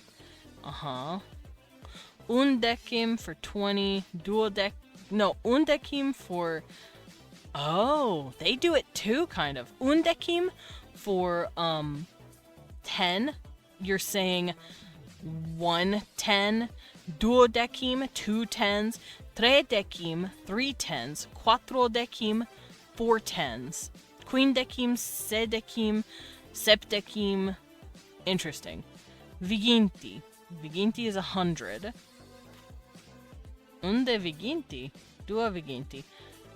No, we're not doing that. Viginti for 100. Viginti unus for 101. Viginti duo, 200. Triginta for 300. This is getting complicated. So I'll balance it between Latin, Japanese, and English, because I can't find any words for the Mayan numerals, which is upsetting me. I wish I did know.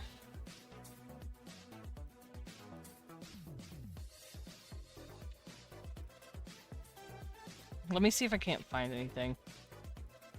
Let me see how they do it. Paper thin cut pork neck, marinated sweet and spicy style, gooey cheddar cheese, fluffy rice enhanced by herb butter, succulent baby spinach wrapped in extra large tortilla. Oh my god.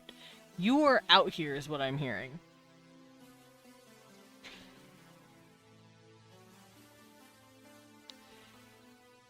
Yeah, I can't figure out how to count in Mayan. We don't have the actual words, I don't know. Oh, wait, maybe here? No, I don't think we have the actual words for it. Not that I know of. Oh, wait, is this it? Ah, this is Quechua. Jun, Kai, Oxi, or Oshi, Kahi, Vachi, Lahuj. Whatever. I'm assuming they would do it, though, in base 20, so I'm not going to worry about that as much. Because I'm going base 10, and I don't want to hurt myself. 60, 70, 80, 90. And then we'll do 100 after that.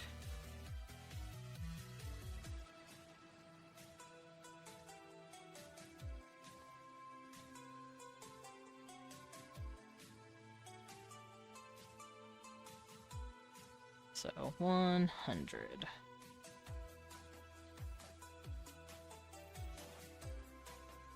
So, 60, 70. And it sounds like T kind of sounds like 10, so we're saying 6 tens. 7 tens. That's kind of how I want them to do it. So they're going to count, then they'll have their 10, and then 20 or 2 tens, 30, 3 tens, 40, 4 tens. That's, I think, how I'm going to do it.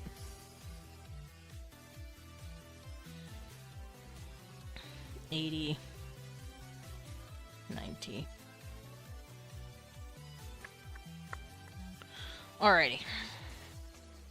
First things first, how do we say 10?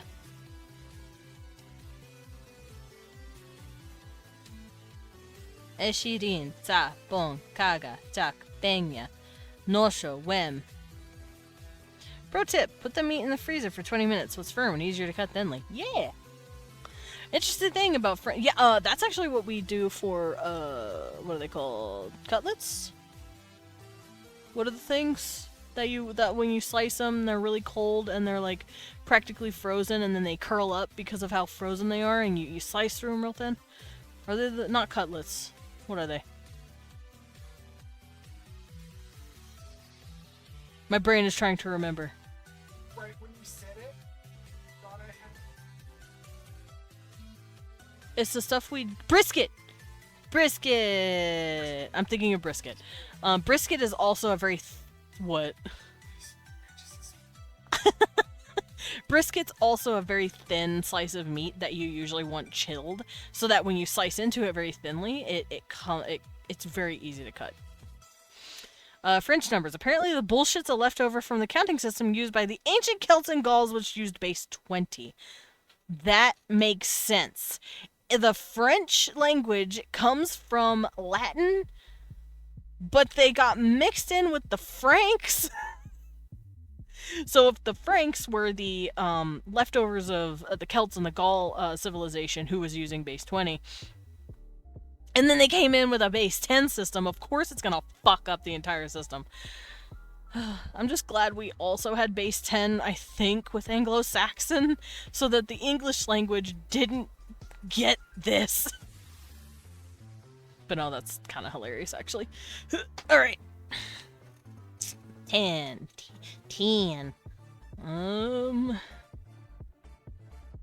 They don't have j sounds.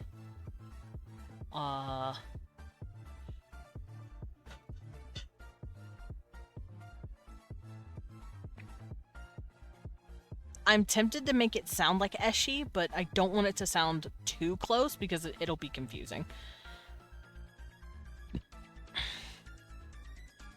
I'll say shocho. Shocho? Maybe? Shocho. I want to start adding more, maybe shocho. I want to start adding more of this. The yas and was, because I haven't been. Pro tip, put the meat in the freezer for 20 minutes. Yeah, 20-minute freezer. So, maybe shocho's a bit too long. Maybe just cho? No, cho's used already.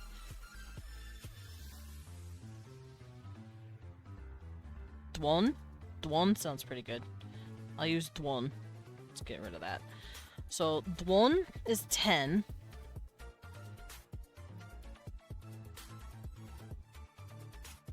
And if I want to say 20, they're saying 2 tens. So I could say 2 rin. Rin dwon, which means 2 tens. Rin dwon, which is how you say 20. Rin dwon. 30 would be tsa dwon. Tsa dwon.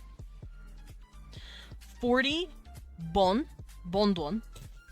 I will say bodwon. I'm gonna drop that in. Because remember, this is technically bonne. I'm gonna drop the N sound and it'll be bodwon.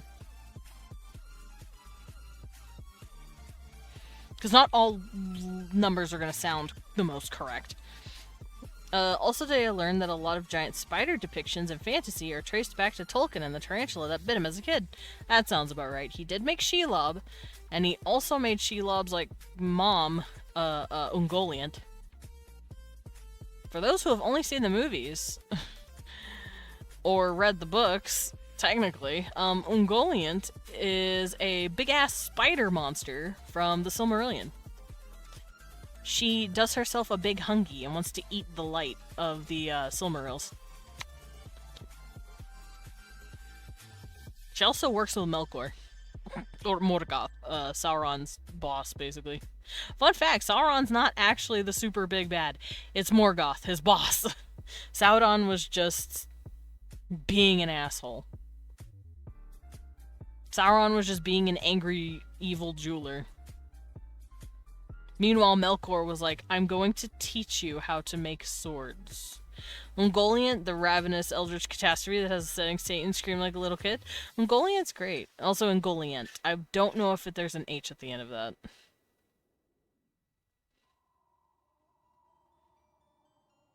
Also, it kind of bothers me when people draw Ungoliant as like a hot, sexy spider lady. I'm like, stop. She's a giant monster. She's a giant, scary spider monster. Please. Please don't sexify Ungoliant, please. Please have mercy on me. What monster's hot? Yeah, if the monster's hot, you don't have to draw it like a conventional hot lady. Just find the spider hot. But people, like, draw her as, like, a hot seductress lady with, like, extra spider arms coming off her back. It's like, no. No, Goliant's a big, scary spider. She is not a spider woman. She's just a spider.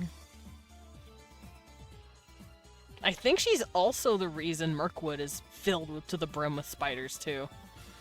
Also, Smaug is a little guy. If Smaug is a gecko, then the biggest dragon, Ankalon, the black, is a full-grown crocodile. Yeah, Smaug is baby. Smaug is a little tiny baby man compared to the others. He's also one of the stupider dragons. Like, he's not a true dragon. He's just a tiny little bitch. And he still caused so much issues.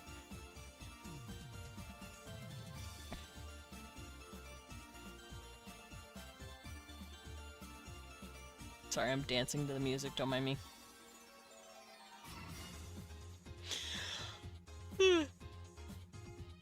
But yeah, Ungoliant, I don't think has a human form. I don't know, though. She could? She might? I think she does. But that's all people draw of her. Whenever I read the Silmarillion, I never heard, oh yeah, Ungoliant's a hot super lady. I pictured a giant fuck-ass spider running around with Melkor.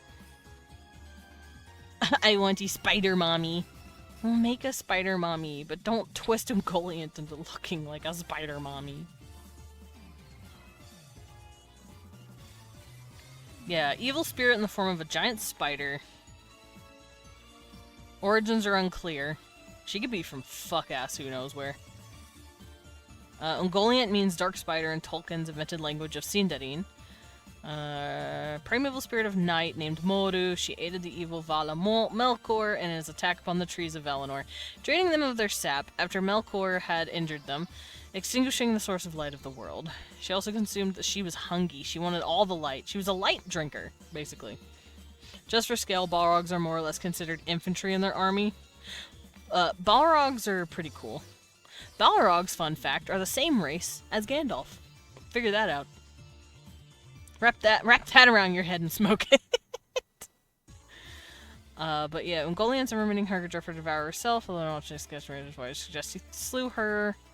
I've depicted the human form that her, probably being a Maya, was a way to take the beginning of time. I don't know if she was a Maya. We don't know where she's from. People just assume she's a Maya, and I don't know. No one knows. Tolkien never said.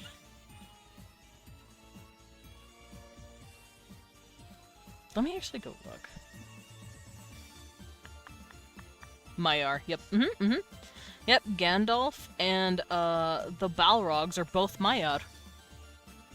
Maiar is the plural version, Maya is the single version. Yeah, it doesn't say she's a Maya. Where do people get this fucking information? She's just a spirit. She's an evil fucking spirit that turns into a spider. Sapient beings whose nature and essence were non-corporeal. They existed in the world of Arda in the early days and dwelt in the unseen world. AKA, they're from fucking bullshit-ass void place. She's not a Maya. I don't know why people keep saying this. Get out of here. Anyway. Why is it that every time I do World Building Wednesday, I end up going on a fucking Tolkien rant? Am I okay? Probably because he's great and is one of the highest... he's one of the best world builders out there. He did it first and he did it... Well, he didn't do it first. He did all of it first and he did it best. Balrog, Saruman, Gandalf, and even Sauron. Oh, Saruman and Sauron are one and the same species. Yeah, they're all Maya. They're all like lesser angels, pretty much.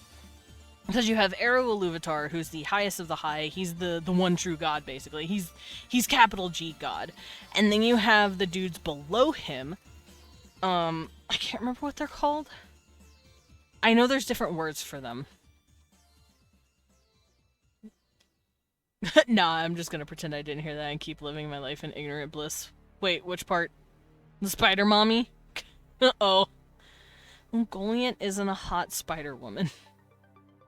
I'm sorry. She's... I think it is the Maiar that I'm thinking of. No, I'm thinking of the Valar. The Valar are like the high-tier angels that are like hanging out with Eru Iluvatar, that then they also created stuff. They sang with him. And then the Maiar are like the lesser versions of the angels that are like answer to the Valar. It's like a chain system, right? So Melkor is a Valar, and Sauron was his subordinate as a Maya. And then when he betrayed stuff, because he's been doing dumb shit since the beginning. He's more or less the gold standard for extensive world building. Yeah, he did the most and he did it the best. Because, like, he wasn't the first guy to come up with a language, right? He wasn't the first guy to think up, like, a culture from scratch or anything. Hildegard von Bingen is recorded as being one of the first conlangers. And there's actually an ancient Roman or Greek, I can't quite remember. It's a space opera that has a race of people that live on the moon. So Tolkien obviously didn't do it first, but he did it best. He did the thing. He did it good. Also, what did Saruman smoke to knowingly piss off the end? I don't think he thought the End were that strong. Or maybe he didn't think about them as much. Maybe he assumed they'd just stay passive. Because the thing is, the Ents wouldn't have gone to war if Merry and Pippin hadn't been there to, like, basically convince them. And then they saw what Saruman was doing to nature, and then they got fucking pissed.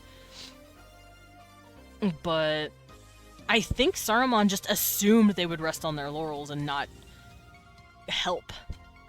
But, you know, that's how you get fucked. Anyway, go back to my language. So, 50 would be Kagadwon. Yes, I burped, I'm sorry. For nothing. Chakdun. Chakdun. Actually, I think I'll have Bonedwon.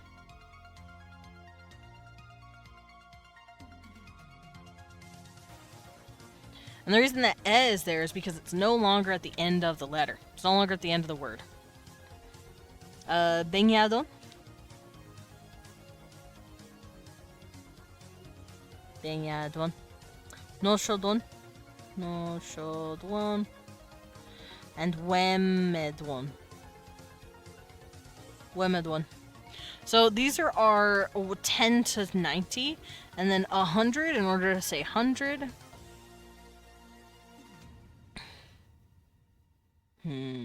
I like Machati. Machati. So if I want to say 101, I'll say Machati Eshi. If I want to say 22, I'll say Rindwon Rin. Rindwon Rin. Well, that's hard to say. Rindwon Rin. Rindwon. Rindwon Rin. That's hard to say, actually. I need to clean that up. Indwon Rin. Could be in. Indwon In. Indwonin. Indwonin is easy to say. Indwonin. Having that R twice was fucking with me. Saruman knows that the Ents are beings created directly by Arrow in the second of the Free People. Yeah, but he's also haughty, was the word. Alrighty. Dwon, Idwon, Zadwon, Zadwon Swa, Zadon Swa, Dadon Twa, Dadon Twa, Dadon Twa. I'm practicing my numbers to see how well they sound together. I don't want to be like, oh fuck, I can't pronounce this, and then I change it later. So Eshi, In, Za, Bon, Kaga, Chak, Benya, Nosho, Wem. Dwon, Dwon Eshi, Dwon In, Dwon Za, Dwon Bon, Dwon Kaga, Dwon Chak, Dwon Benya, Dwon Nosho, Dwon Wem. That was 1 through 19. So then we'd have Indon, Indoneshi, Indonin, Indonza, Indonbon, Indonkaga, Indonchak, Indonbenya, Indonosho, Indonwem. Okay, so it sounds fine in my mouth. I can pronounce it pretty well. The Hobbit's herbs must have clouded your judgment, Gandalf. My ass! Yeah, go. Gandalf knows what he's doing. That's the difference. Saruman lost himself to despair. And selfishness, basically. So that's what happened with him.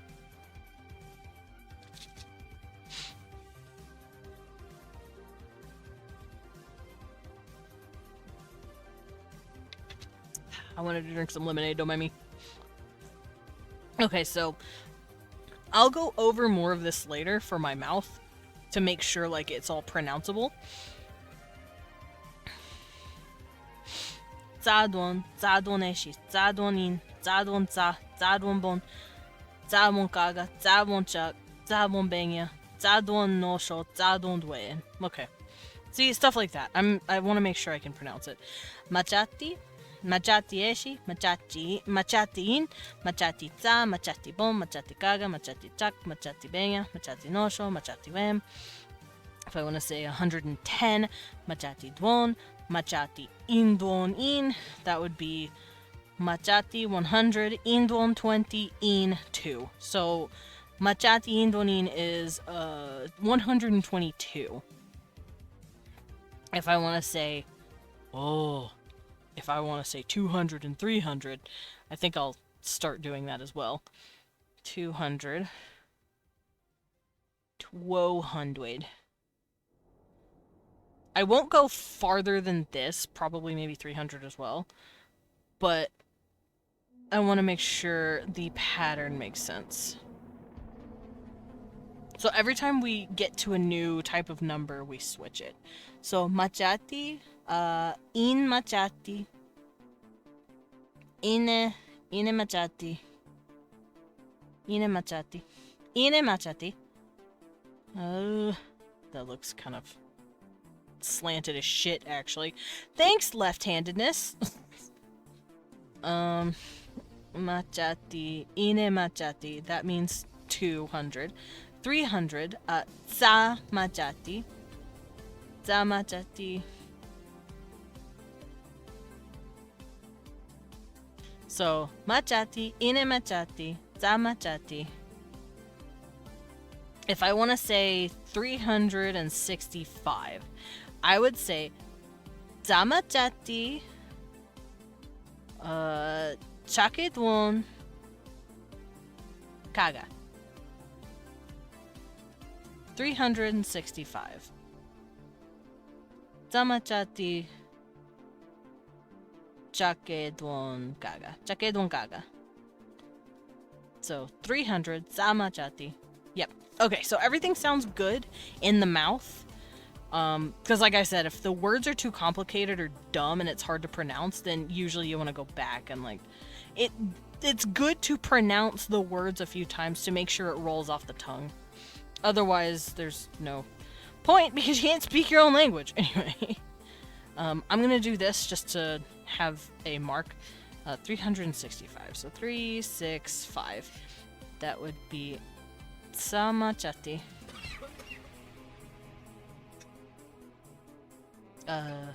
Chakedon. Chakedon Kaga. Samachati Chakedon Kaga. There we go. That rolls off the mouth pretty easy. I'm also starting to understand how they stress by speaking the language. Zamachati chakedwon kaga. It sounds like they are, well, I'm doing this at least. I said they would probably emphasize the second syllable, but when I'm speaking it, it feels more natural to emphasize the first syllable. So I think that might be the rule here.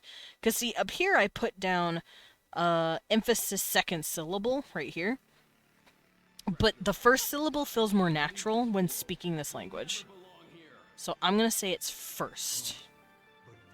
And this is why you want to practice and test out what you're doing. So, yeah. Tsa machati chakidwon kaga. And make them your slaves. Sorry, I'm listening to Castlevania music, and it started quoting the Richter thing. You steal men's souls and make them your slaves. I mean, he's right, but also he's wrong. Now Leon's quoting it. Oops. Know what this language sounds like to me? What? I'm very curious. To me, it sounds like a little bit of... To me, it sounds like Bafanada. From fucking Hollow Knight. Oh, jeez. Alright, so we got our numbers down. Let me pull this up. Numbers! I'm done with the numbers. At least for the most part.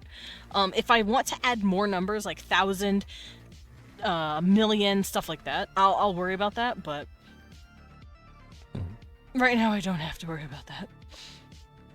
No, I'm burping. I'm dying. Alright. I could do days of the week and months. Like time, basically. So, days of the week, months of the year, how to say year, and how to say time stuff. I could do that as well. That means you're going to keep being moved. I'm just going to put this here. And I'm going to keep bringing this with me. So I can keep up with what I'm doing. So, time. Timekeeping. So, the way their days work, it's not like ours. They have 8 days of the week. They use their 8 hands to count, or their 8 fingers to count it.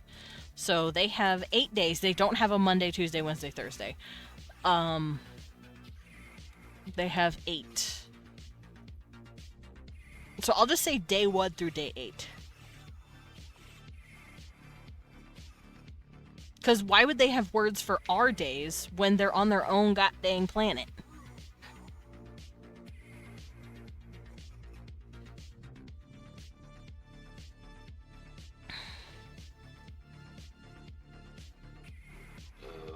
Because remember, this is a species that I have made that has evolved on a planet pretty far away from Earth.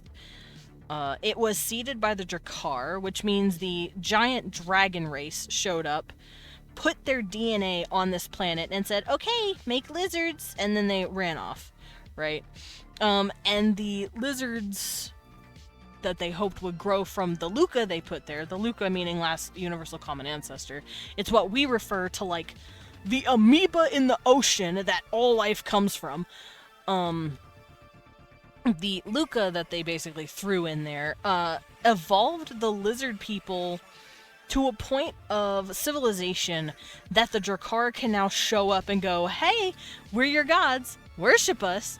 So that's what these guys are. They're basically just, they were created to be slaves. But story stuff happens. Sounds a bit like Dothraki with the harsh sounding K, and every bit like a Valyrian with how some syllables are very melodic and flowy. A little bit. Dothraki. I do like Dothraki, but I don't know the language. I also don't know Valyrian, but I will say Dothraki, it sounds kind of... It sounds Western. I'm gonna say it. It sounds Western. Valyrian definitely sounds Latin-inspired. I don't know what Dothraki could be from. I will say that's not a product of George. George did come up with a few words for Valyrian and Dothraki. If I want to look into it, I'd have to go look at what's his name? David Peterson, I think. He's the conlinger behind Dothraki and Valyrian. He also made a few more. I think his name is David Peterson.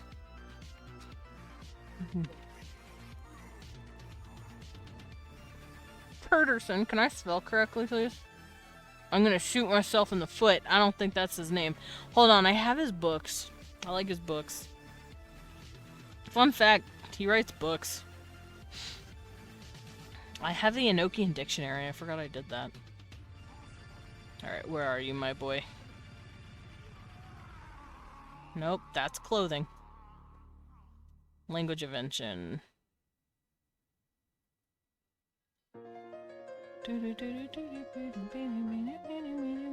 Yeah, it is David Peterson. I remembered him. The Dothraki language is apparently based on nomadic horsefolk, the Turkish and the Mongolians. I could see that. It would make sense because, like, they are nomadic horsefolk.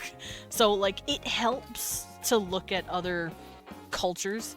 Because, like I said, these guys, I am studying Mesoamerican, Quechua, Mayan, Aztec ways of language structure because they are based off of Mesoamerican culture.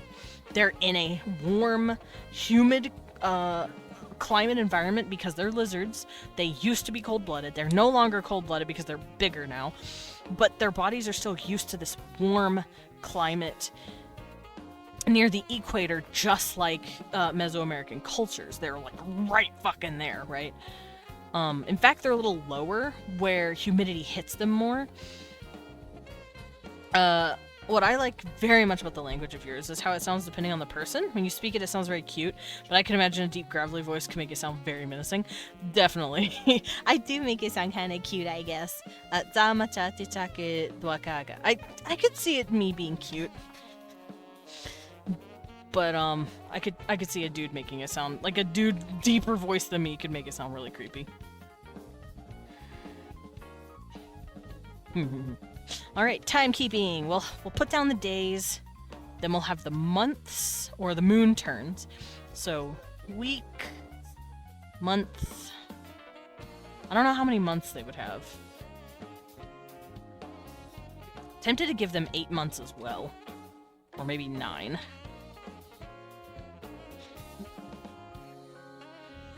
Huh. Don't mind me, I'm thinking. I'm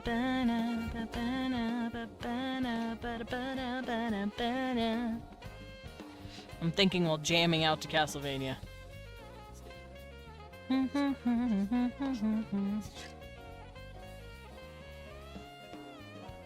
How many months did the Mayans have? They didn't really have months. They had long counts. They didn't worry about that.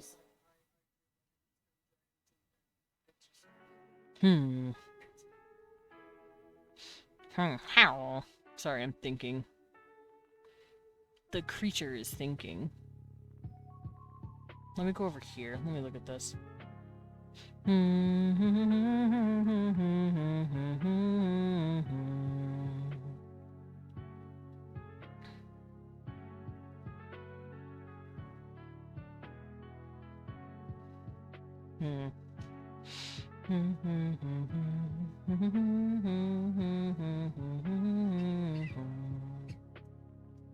They might do like what we do, where they say something day, but I'd have to figure out what would they do that with. They might use animals or nature, because what we did was use gods. Fun fact, our days of the week are gods. The first two aren't. Sunday is sun day, obviously. Monday is moon day. Tuesday is Tears Day, or Tiwa, the Anglo-Saxon god of war. Woden's Day, aka Wednesday, is Odin's Day, Anglo-Saxon Woden. Thursday, Thor's Day. Freya's Day, and then Saturn's day. I believe that's what Saturday is. We used gods, so I could see them using animals, specific animals or something. I'd have to figure out what they would associate that with, though. And I know that every 4 days they have a day off. So day 4 and day 8 of the week is usually days where they probably like chill and like do events and stuff and rest. They don't really expect a whole lot of work from each other. So maybe they would have animals here that rest a lot or are lazy.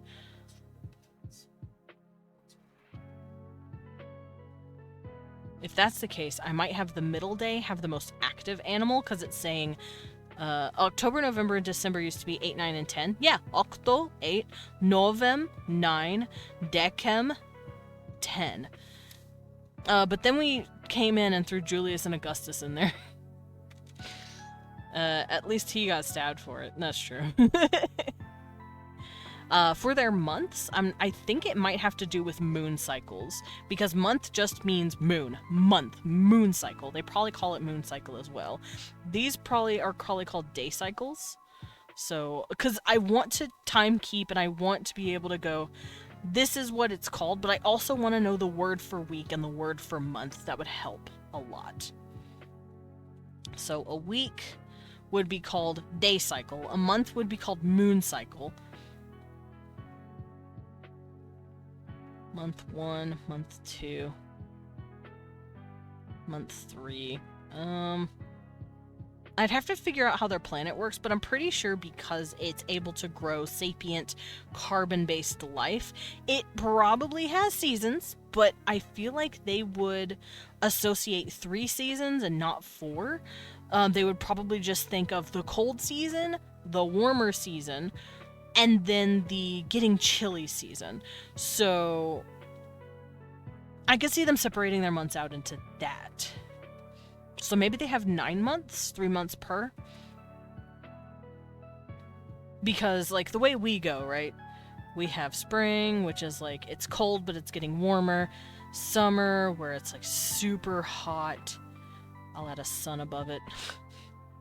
Then we have fall or autumn, which is when it's getting colder, and then we have winter, where it's freezing your ass off. I could imagine just renaming the seasons into seed moon, harvest moon, labor moon. Yeah, I was thinking something like that. Where they name it after types of moons and what you'd expect per season. I'm also gonna draw a little snowflake. Alright, so I think the way they're gonna cut it up is sort of like this, where part of spring and summer are like a season. It's the warm season or like the wet season, because they do have water, they have rivers, and they probably associate rain with a season instead of like cold, warm, hot, cool, cold again. So I feel like they'll cut into here. The middle of spring and summer are considered like the warm season or something. Also, their climate is a little different than ours, so maybe they have shorter spring times or shorter fall times. Oh.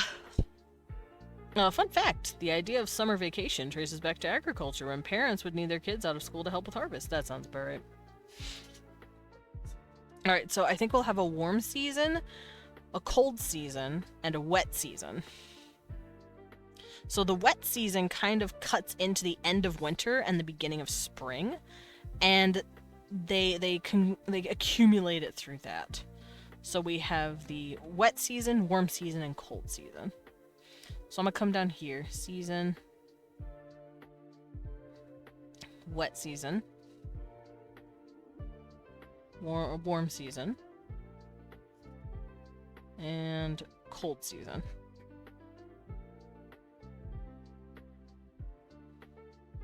And they would probably have different things happening for different seasons. So the first 3 months will be for the wet season, the second 3 months will be for the warm season, and then the other 3 months will be for the cold. Idea. Yes. What's up? 3, 4, 5, month 6. And then month 7,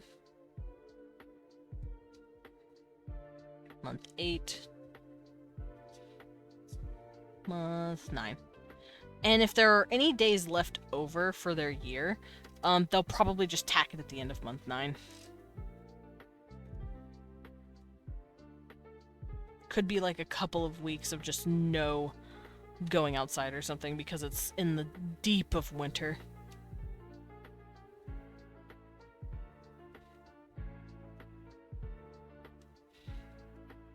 So wet season, warm season, cold season, and then whatever days they have left. Call them songs. Wet season, Song of Rain. Song of Sun. Cold season, Song of Moon. I'll have to look into the culture itself to see if that would even work. They are a sing-songy people. They will make music just like we do, but it depends on what they're doing per season, I think. So I don't know if they would call them songs, but it is a good idea. You can hold on to that for anything you want to make. Oof.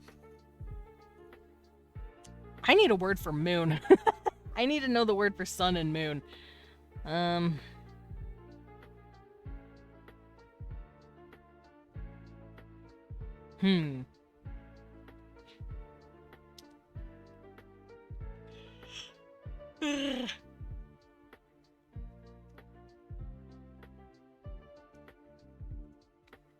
Thinking. Don't mind me.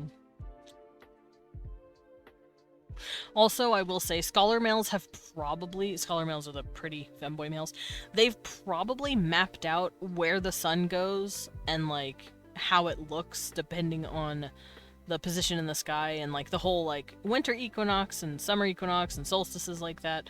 I feel like they would mark it so they know exactly in the calendar when they have to do stuff. Got a story for you. I'm listening.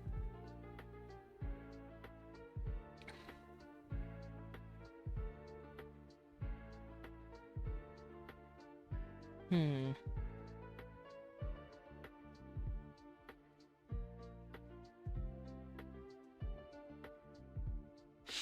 trying to think here.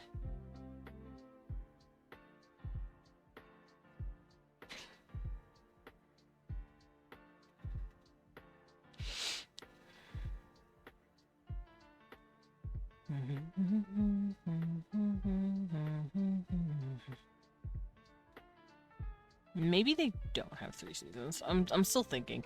Because if they have a good idea on how the sun works, because just like in our sun, we have solstices and we have equinoxes. Solstice is when the sun is at its longest day or shortest day. So summer equinox... I need to think about this. Summer equinox is... Or not equinox. Summer solstice... It's the longest day. And when winter solstice, it's the shortest day. Also, fun fact, all this stuff that I know, this came from my fucking, understanding as a practicing Wiccan.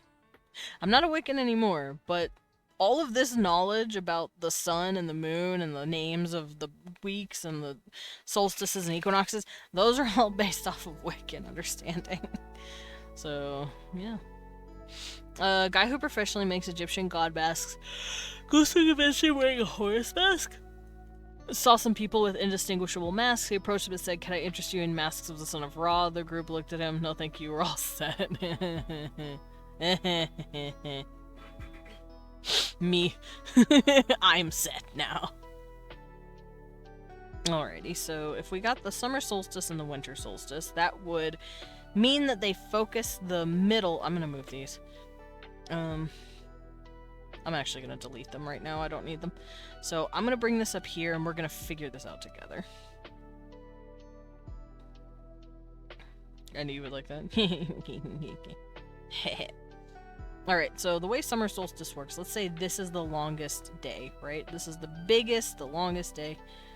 This is when it's not the hottest per se, but it's definitely the longest day there. Then we have this, which is the winter solstice. There's my snowflake, right? So we've got summer solstice, longest day, winter solstice, smallest day. And the sun comes down a lot sooner during here. I don't know how many hours they would have, but probably not too much more or less than us. Otherwise, they'd get kind of sick. I want to say they work with like a 25, 26-ish hour day. Maybe 20 hour. Something shorter. I like the idea of something being a little...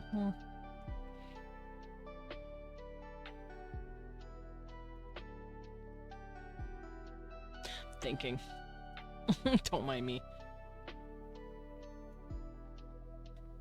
Let's say 20 hour.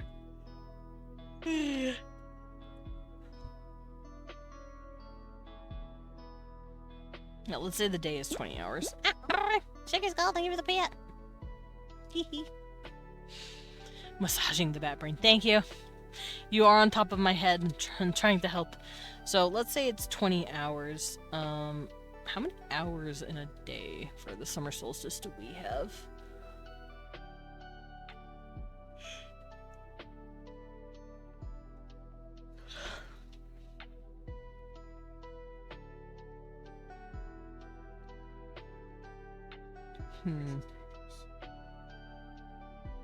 Thinking. Anyway, they will also have the equinoxes. Thank you! I rub my baby. Rub my baby. Rub my baby. I rubbed my wee wing. By the by, should you ever need chef's input on culinary world building, let me know. Yeah. I know you're the chefy boy.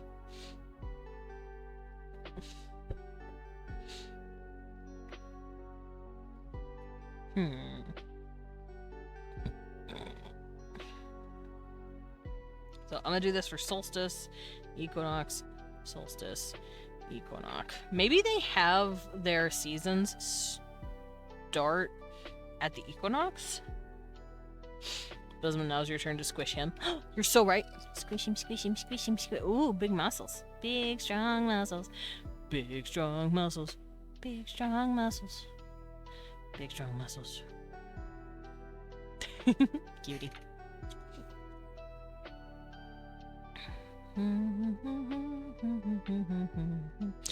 Gay! Yeah, I know. I know I'm gay. What do you want from me?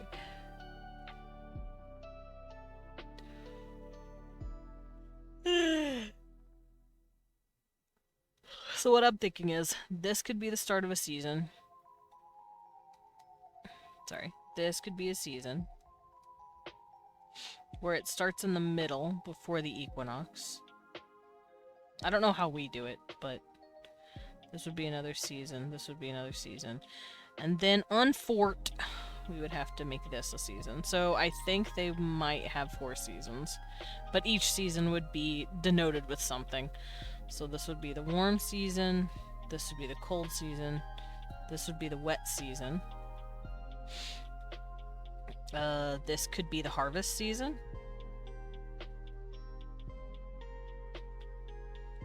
Hi, Pats. Welcome in. I'm doing good. I'm just trying to figure out how to do these calendars. Oh, Pat says hi, Weeling. He says, what's up, Pats? Because they do have, like, food that they grow. Not as much as we do, but they do have agriculture and rudimentary forms of husbandry for animals, but they do still mostly go out and hunt.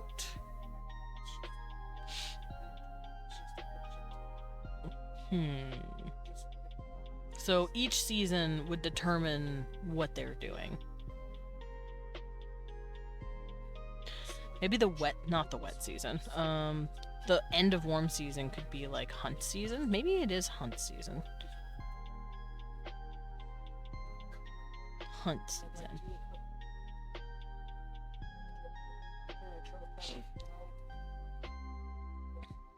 Try to do the bosses that just make us.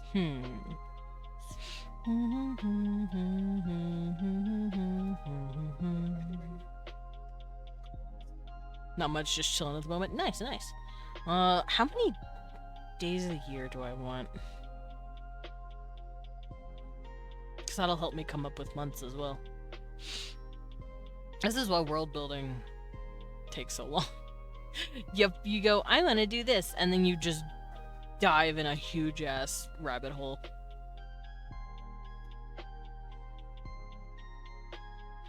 $420? Nice. I don't want it to be too much longer or shorter than a human Earth.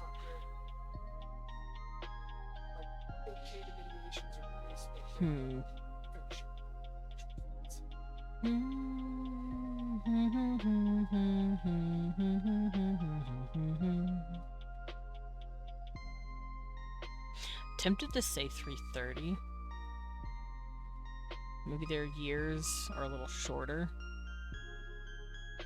Everything's just a tiny bit shorter for them. Life probably feels like it goes faster for them.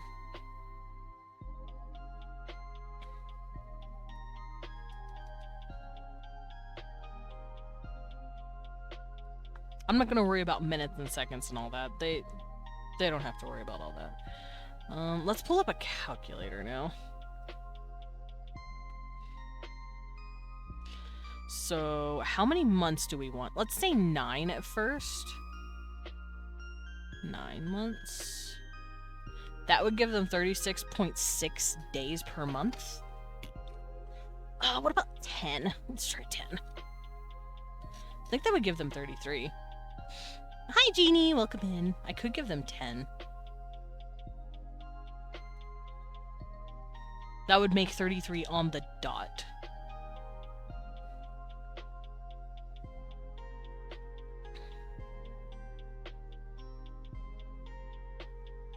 I would make 11, 30 on the dot. 9 months, 360 days, 40 days. Whoa. Well, that would be 36 days if I did it that way. Because I don't want to do 360 days.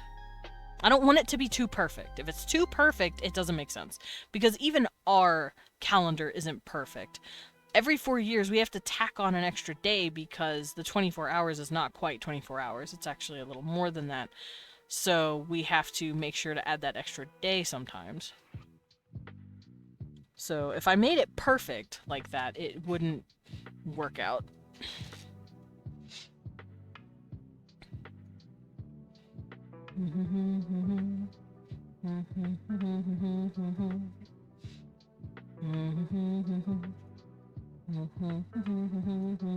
I think I'll do 10 months.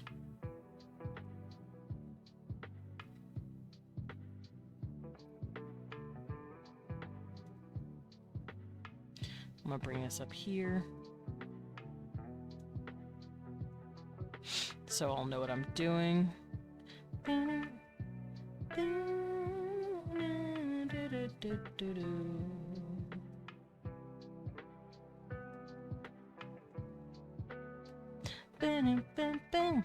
Alright, so we have the wet season, warm season, hunt season, and cold season. I feel like they would also have 4 seasons because it's just the easiest to calculate. Because any planet that has axial tilt and seasons of any sort is going to have a solstice of summer solstice and a winter solstice, which means conversely they would have an equinox on either side as well. It just means they'll have a day that's really long and they'll have a day that's really short in summer and winter, and then they'll have a day which is called an equinox, which means the day and night time is the same.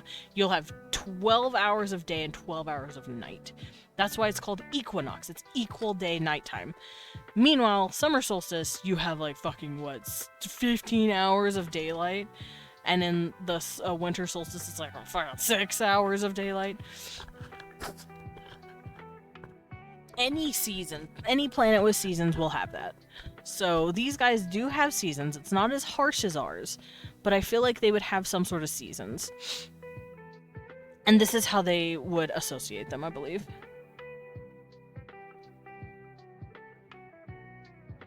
Hunt, not hut. Hunt season. There we go. So wet season is like the warming up season. Warm is the summer season. Hunting season is the cooling down season. And cold season is the winter. So we'll figure out the names for those in a bit. So I think I'm going to give them 10 months. 33 days.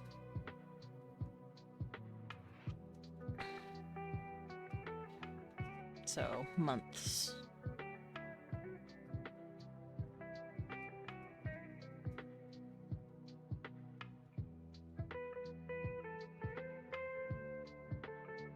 And I feel like they start the year at the middle point of the at the equinox, pretty much. So I'll show you what I mean. It's month 3, month 4, month 5.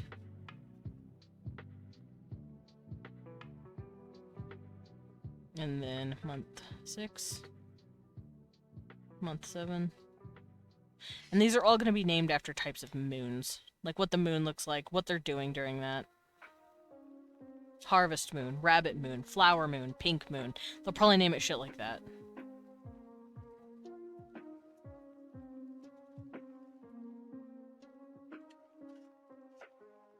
Okay, so we got our months, got our seasons. I just need to come up with the words.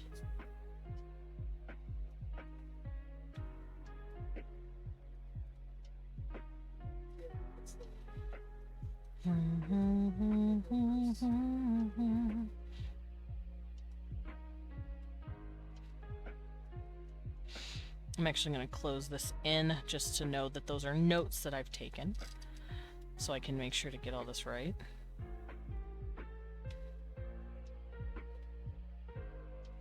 I'm going to scoot these in a little more.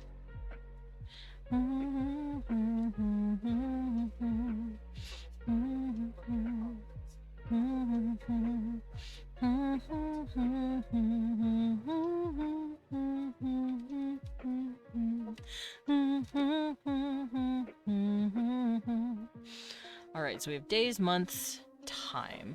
So I think what I'm gonna do is actually move this out the way a little bit, and we're gonna scoot this. So timekeeping.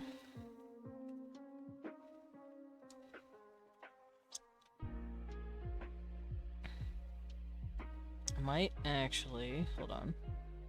Let me adjust my canvas size. I want to make this longer. Hi, Steve. Welcome in. Welcome back in, I should say.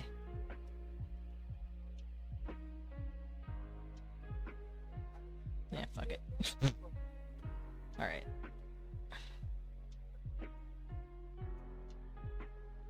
Dun, dun, dun, dun, dun, dun. Okay, now I can scoot these down and it not be in the way.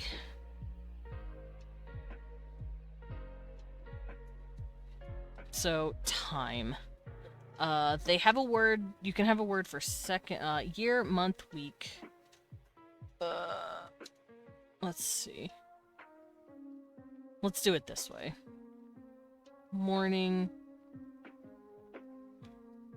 Let's write correctly. Morning, noon, afternoon, evening, night. Okay, so these are our 5 words for timekeeping the day itself.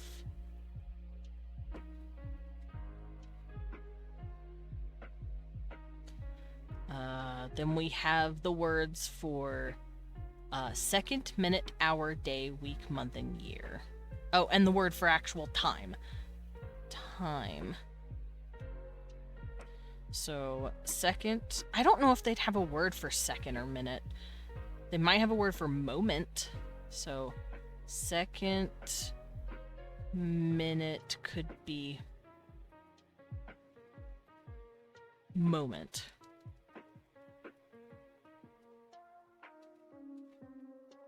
Could mean short time, but I don't think they're really counting a minute or a second. They don't need to. So moment, it would just be a little tiny short time.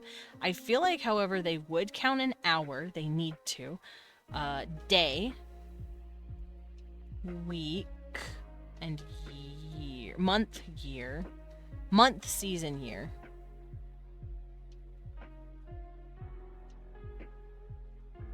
Year. Okay. So we have all the different words we can use for keeping up with time. I can erase this because we don't need this. So this will be days of the week. This will be months of the year. These will be seasons of the year, and we'll have the words up here.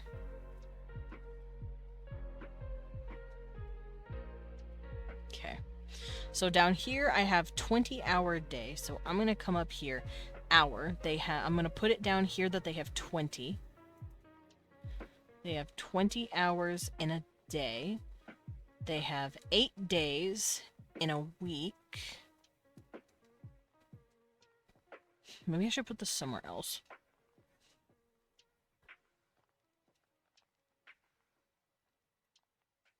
Contemplating. Let me do that. Let me scoot these down so I'll have it all written down yet. Alright. Day is 20 hours. Actually, let me go backward here. 20 hours in a day.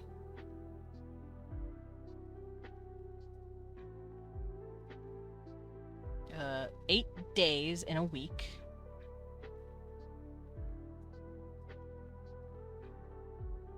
That way we've got our notes down.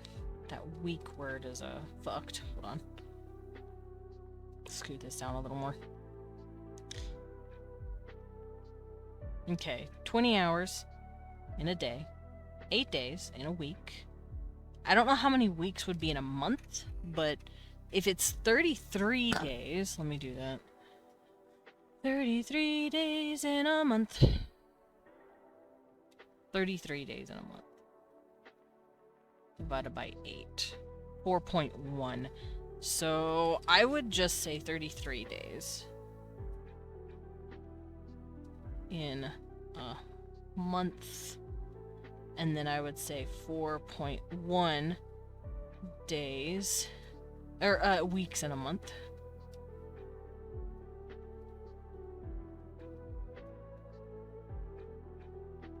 See, I want it to not be perfect, otherwise it would look a little too man-made. If something works and slides in very easily, it's probably man-made.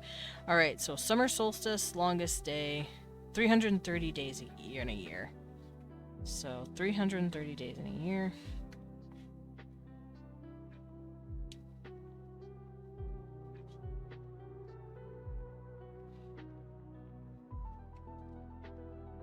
Three three 330 divided by 8. So 41.25 weeks in a year. So 41.25 weeks in a year. There we go. So those are our time measurements to make sure I have everything down. Anything else I have to do? No? I don't think so. Okay, and now we can come up with words for these areas. So we do have these still selected. But I need to know the word for moon and sun, probably, and then I can start working on this.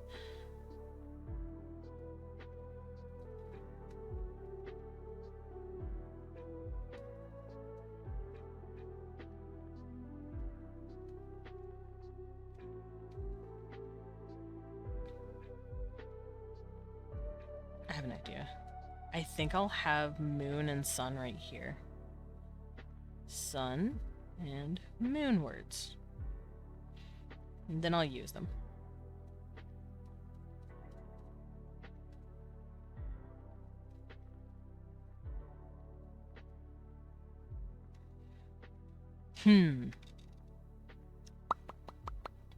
Thinking.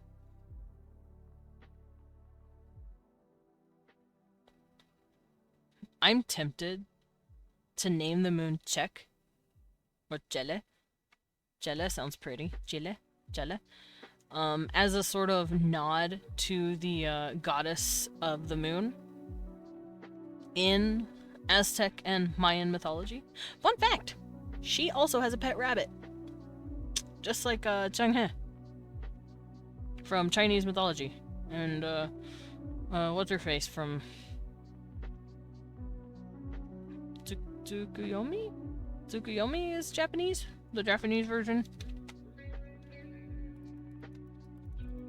I think she's Mayan.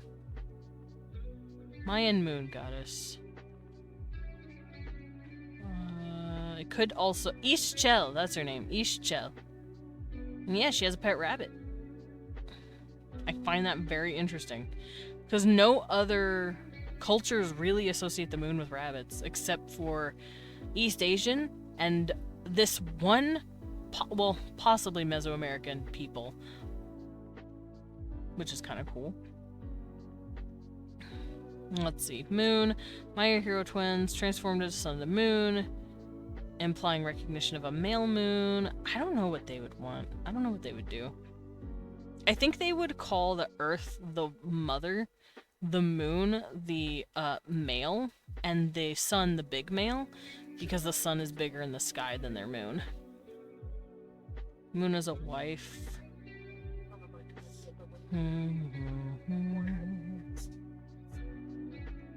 13th star. Moon is a grandmother, the rabbit and the moon. Chiapas. Sun was a young boy, harassed by his elder brother. Mythology, we find a lunar rabbit. Elder brother and transformed into wild animals. I still think that's so fucking rad. Ixchel is literally a goddess of, like, moon and rabbit at the same time, and that's really cool.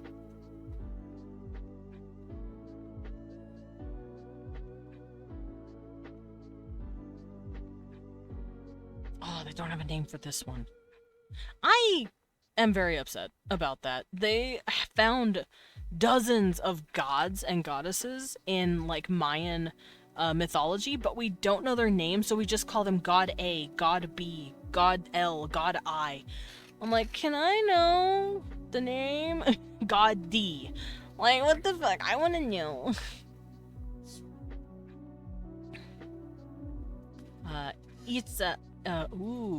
Itsoyama. I like Itsoyama. Itsoyama.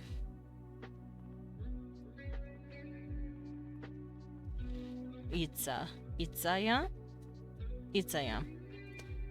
But the moon, the word moon is actually very small, so it could be Itza. You fell asleep? Good morning. Itza sounds more like a sun, though. Itza, which is a sun-sounding name. What do I want to call her? I broke my back. Yeah, I think I'm gonna have Itza as the sun. Moon, I might just make Che. Chen for the moon. Chen. And that's a play on Ixchel. Gah. Good morning. So, Itza and Chen. Sun and moon. Itza, sun, Chen, moon. So, I'm gonna hold on to those because it'll help me start naming this shit. I'm also gonna have a word for, I guess, Earth or planet. What if the sun was pizza and the moon was a burger? No! Planet, aka Earth, aka rock, the land they stand on. I'll say land, I guess. Land can also have a word, because it's going to be in here. I'm also gonna have the word for circle, because it means a cycle, circle. So we have sun, Itza, moon, Jen, land, which sun is big strong dude. Moon, oh my god, I did this on accident. Itza is a masculine sounding name because A is at the end. Chen is a femboy masculine sounding name because it has an N at the end. Land should have an O at the end because it's feminine. Then we'll have circle.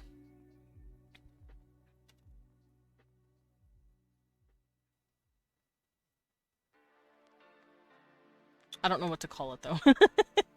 I don't know what the word land could be. I guess I could look up goddesses of Earth.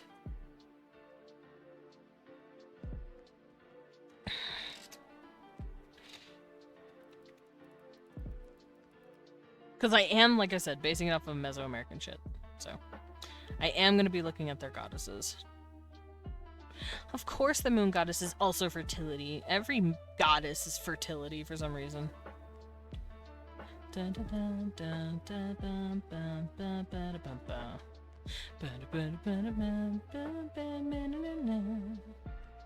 I love that Ishchel is associated with a rabbit. Look at her. Oh, no, don't save it. Just copy it, goober. Look. She's got a little rabbit. It's fucking cute. Yeah, she got bunny. Look. Bun bun. She got bun bun. She got bone nanny.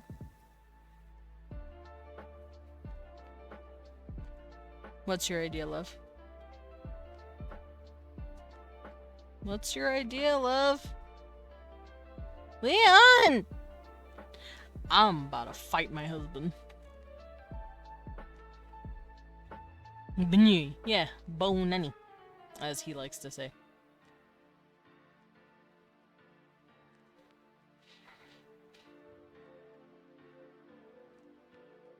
Ishchel has a snake on her head? Why? Girl, what you doing with that?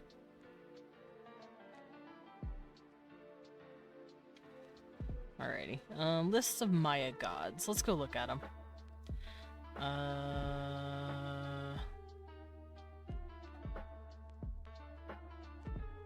They have a god of tattoos? That's kind of cool.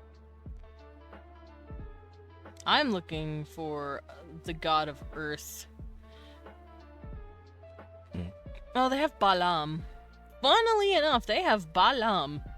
We have Baal, which means, like, Balhama is like a water deity or some shit. They have Balaam, the god of underworld. To be fair, male fertility god would have implications. The impreg would write itself. To be fair, once again, let's go back to Egypt. Hapi exists. He is the prettiest femboy, the prettiest chunky femboy. Balaam, bottom? No, Balaam. B-A-A-L. Baal, as in Lord. Yeah, Hapi is a chunky femboy.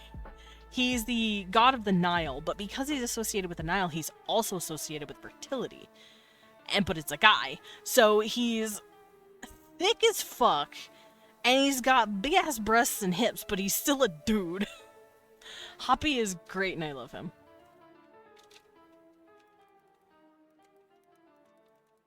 Let me go find him. He's great. He's thick as hell. He's also blue. He's blue as shit. Because, you know, the Nile's blue. He's blue as fuck. And yeah, he's chunky. He got tummy. He's got a gut. It's great. I love him. Hapi's my favorite. He's a beautiful man. Here, I'll show you like a not suggestive picture. Because the other pictures you can see his big tits. But like, he's a thick boy. He's got tummy, and he's got boobs. And I love him. And he wears reeds on his head, because reeds come from the Nile. Titties! Yeah, it's a big titty femboy. Man, I can't believe ancient Egyptian had furries and big titty femboys. 5,000 years ago. They were... We've regressed as a society. But yeah, Hapi's great. He's the god of fertility. So that's what happens when you're a god of fertility. You're a big titty femboy. Anyway, sentences I didn't expect to hear for 100, please. What? The ancient Egyptians had big titty femboys? Is that the sentence? He's great. I love Hoppy. But yeah, he is the fertility of the Nile. So they project him as this, like, fertile, more feminine figure, even though he is a man. So, you know. He's like me for real, for real. He's just like me for real. He's thick as hell. I love Hoppy. Anyway, let's close that out. Desmond, it won't let me reach in live chat. React in live chat? Huh? What do you mean?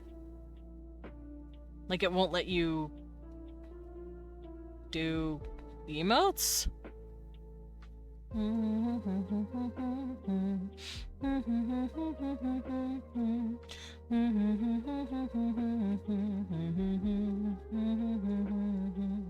Try now.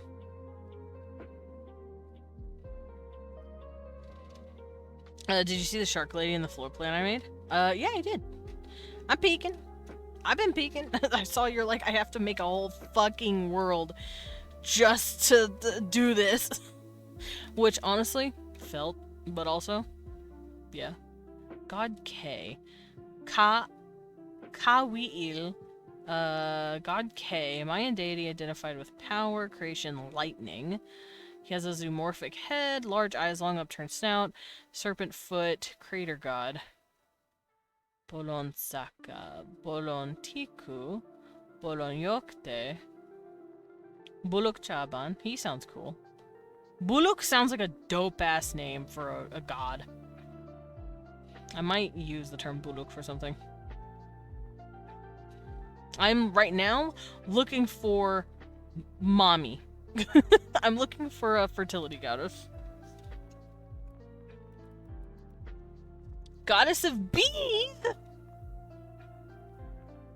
There's a goddess of bees? There's a goddess of bees. Ishchel, that's the goddess of midwifery and the moon. Good for her. Ishtab, goddess of... Oh. We got a goddess of taking herself out with a rope. Apparently.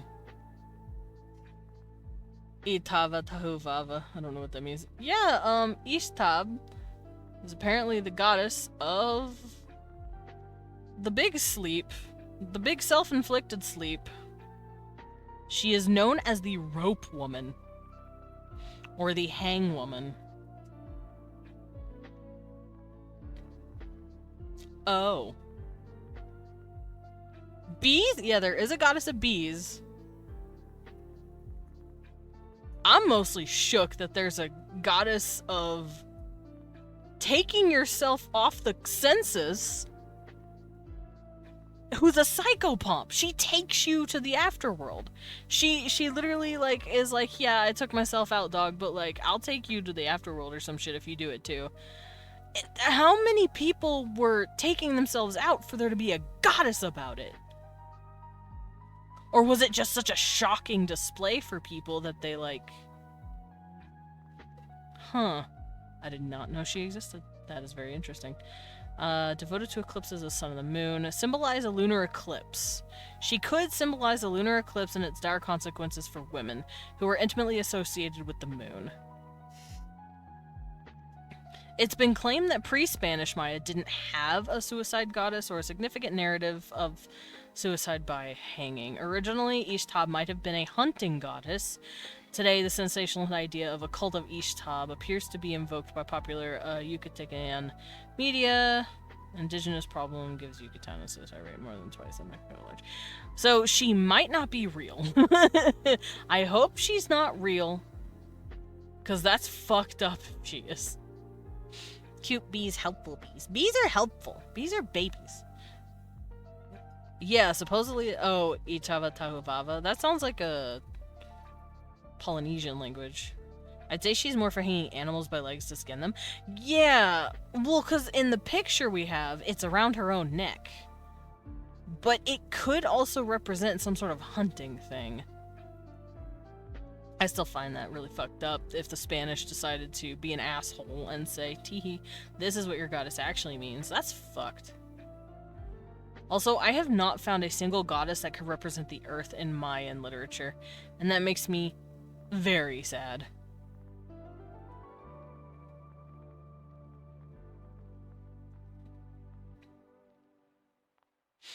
That's kind of sad. They don't got no earth goddesses. Not that I can find. I tried. I didn't find nothing. Like a lasso? Yeehaw? Maybe. I'm just sad that I can't find an actual, like... Oh, there is an earth and old age deity. They're called God N. That's it. That's a little sad. We don't have the name of the god.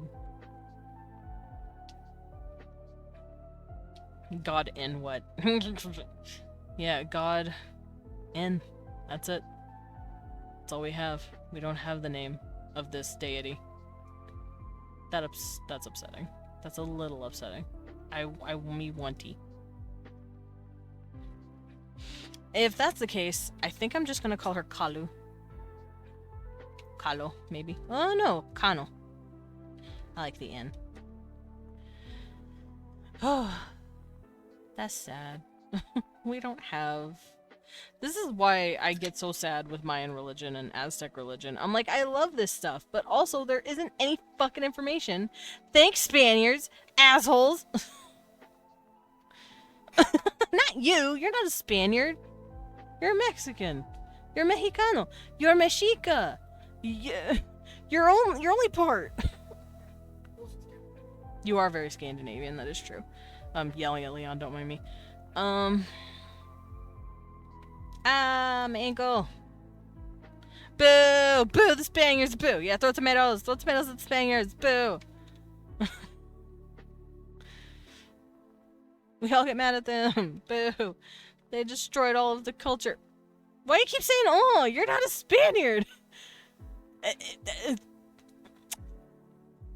Itiva is from the Taino people? Ah, makes sense. I don't know much about Taino. And Taino is a very niche culture. I think it's very small as well. But yeah, no, we're not booing you, babe. You're not a Spaniard. You're Latino. You're from Latin America. You are not a Spaniard. Also, you're not from the 1600s. No, you're not. He said could be. Whoa.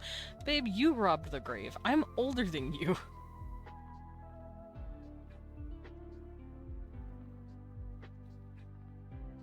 Oh, there's a death god in here? Oh, they have pictures of the gods that people drew. That's cute. Yeah, I'm slightly depressed. I don't know the name of the gods. Maybe I should look up Aztec gods as well, see if I can't find anything about it. Let me do that. List of Aztec gods. Right here, yeah. Alright. This doesn't help me. This doesn't help me at all. Alright, let's go start generating some more words for circle. I want it to make it sound like it's swirling.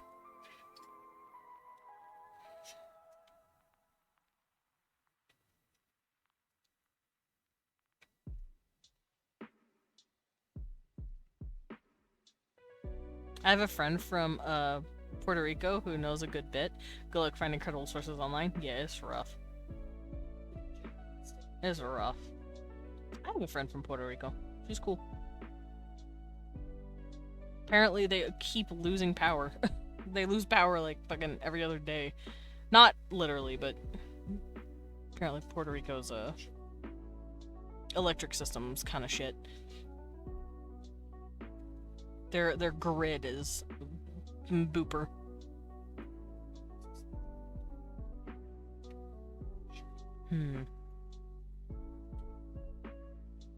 I want circle to be owa, because it sounds like a circular word. Owa, owa. It sounds like something like that. Alright, now that I have the 4 words necessary to start making some more words over here. I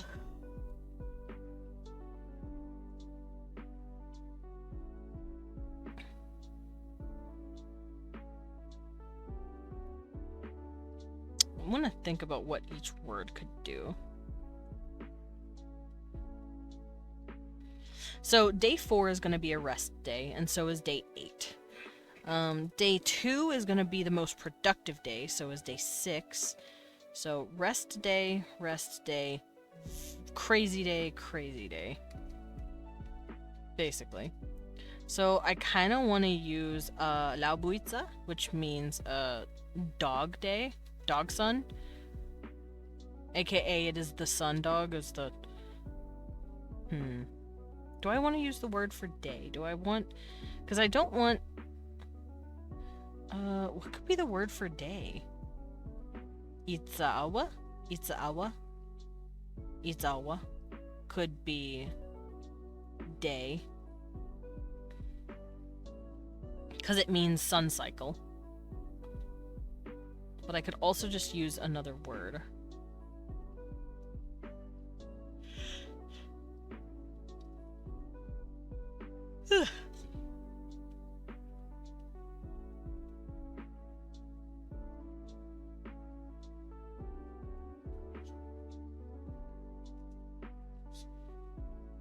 Yeah, I think I'll call day sun cycle, so it's a hour.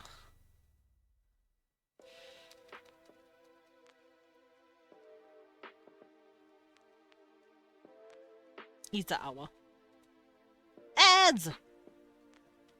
You're a pizza hour.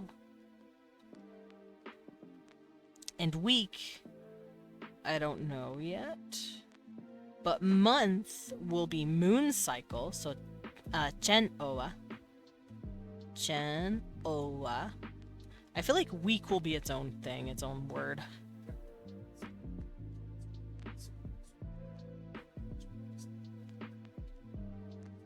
I could be at like Nosho. Noshona. Noshoden. I'm gonna call it Noshoden. Which means 8 something. Noshoden. Hour?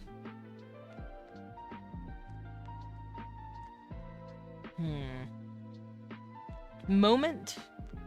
Go. She. Moment is tiny, so I want to use the word she or chi. I think I'll say she.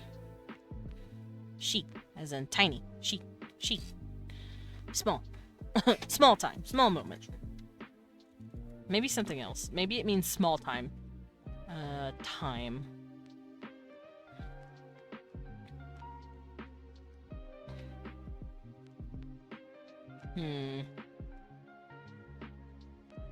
Thinking. Shipon. Maybe pon means time? Pon. Pun. Shipun.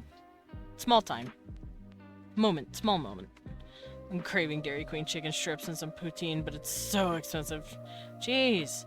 $30 for just that? That's wild. How much is chicken strips? To be fair, for some reason,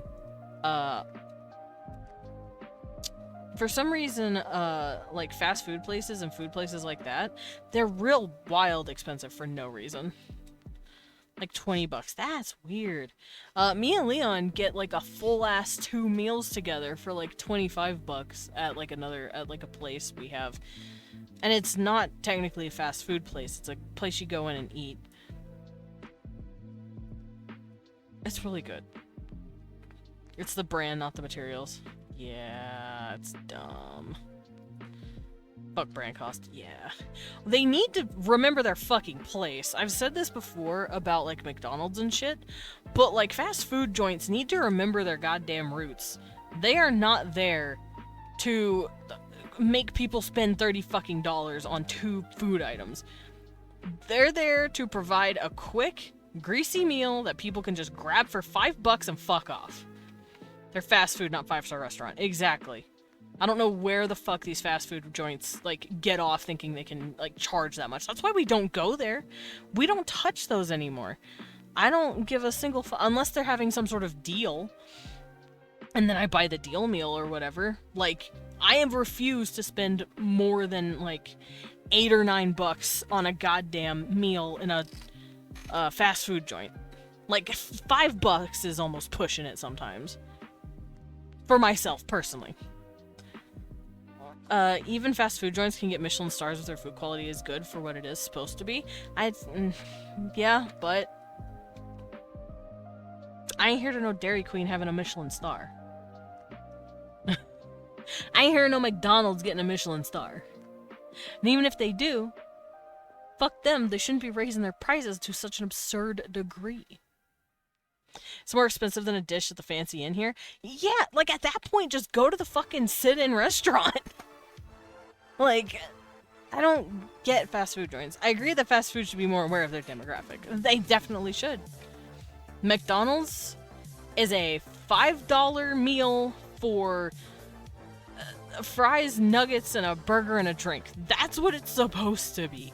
It's supposed to be cheap but easy to get. And something quick. That shit shouldn't be costing you $22. Fuck them. That's why I don't do it.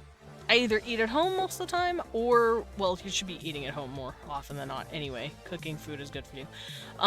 But, like, or I just go to a sit-in restaurant, because it's the exact same price.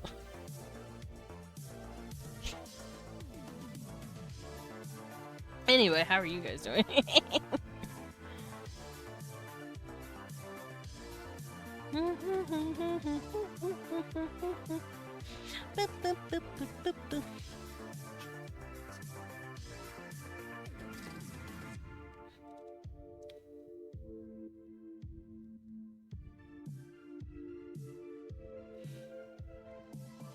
I had a dream I was trying to assassinate people, and I said a mafia boss had small balls. Damn, rude. That's mean to the mafia boss.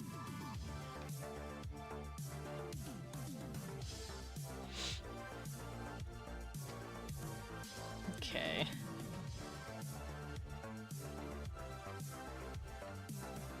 So in order to say day, you say Itza Owa, aka sun cycle.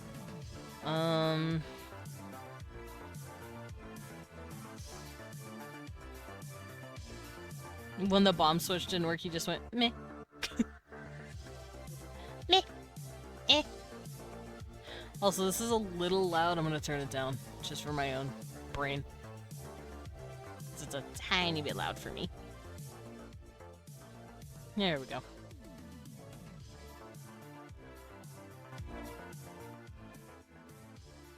Y'all should be able to still hear it, though.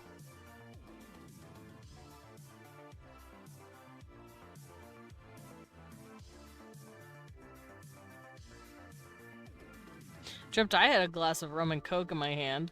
Oh, 2.5 years dry, and I took the tiniest sip, stared at it, and then walked to the kitchen and poured it on the drain.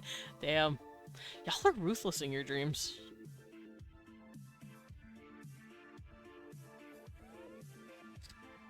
It's a sign. Alright, I'm gonna just start writing out words. I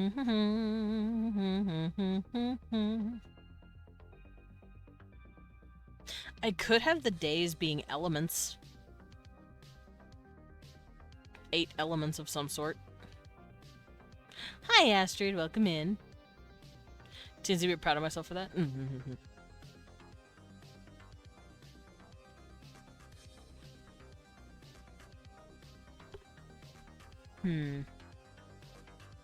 Yayek Chesik. I like these words. Whoopsies. Yayek Chesik. Cheshek. I see. Cheshek.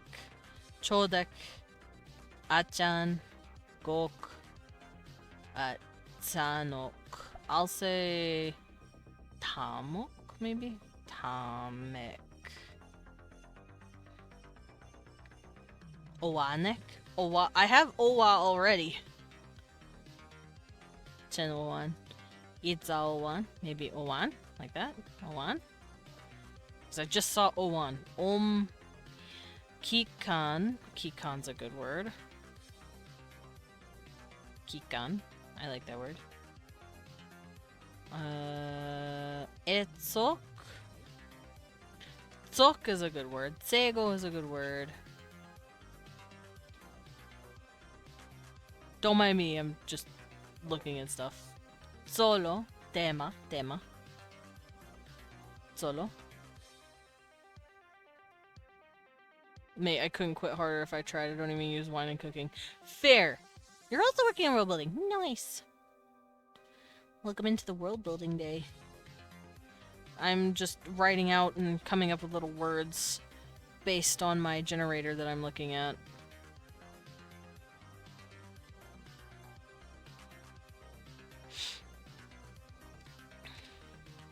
Gotta wipe down my tablet. There we go.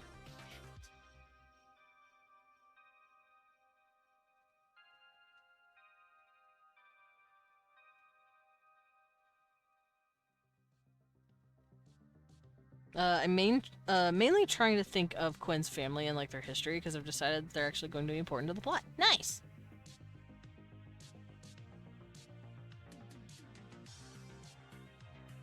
I'm gonna have Gueshon. I'll say Que. Que sounds better. Quashon. That's a little better. Quashon. Sounds like I'm saying croissant. It's quashon, but sounds like I'm saying quashum also. It could be technically pronounced quasum. Soli. Soli is nice. Soli. Rasa? No. Zisho. Zisho? Are you gonna finish that? Croissant. Yeah, May 8. Okay, so I have some words that I can use for my days. I can also write out hour, season, and year, but I'll worry about that later. Working on days right now. I'm thinking one of Quinn's family members was an archaeologist, and that was the first to find the prism in Antarctica. Yeah, I mean, it would make sense. He found it. He's an archaeologist. He grabbed it, he tucked it under his coat, and he's like, I didn't find nothing, boss, and then he kept going.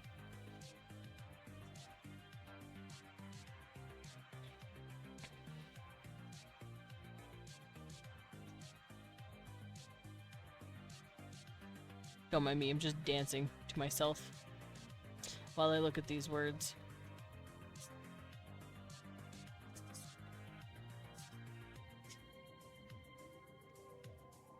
Babe, you're a muffin.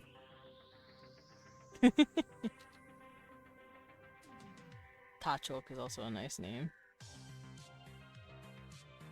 It was so good. Yeah, oh, wherever I hear the word Antarctica, I think of the movie The Thing. It's a good movie. That good-ass 80s movies. Isham is nice.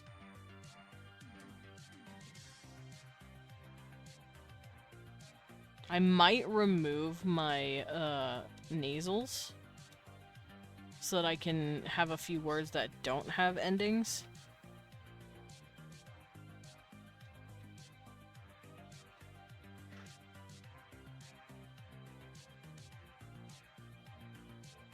That's not technically how I'm thinking it went. I'm thinking they studied it, couldn't really find much, put in a museum anyway, but the spear found out it has magical properties and we're like, yeah, that can't be public, that's a hazard.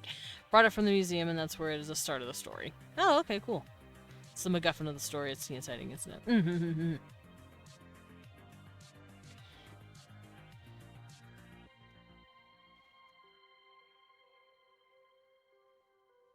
Okay, so month 1, we are going to be doing stuff like Flower Moon, stuff like that.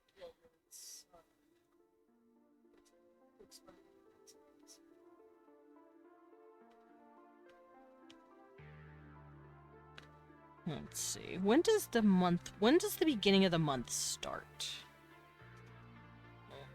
Does it start at the beginning of the wet season? Would they want it to start on the first day of spring?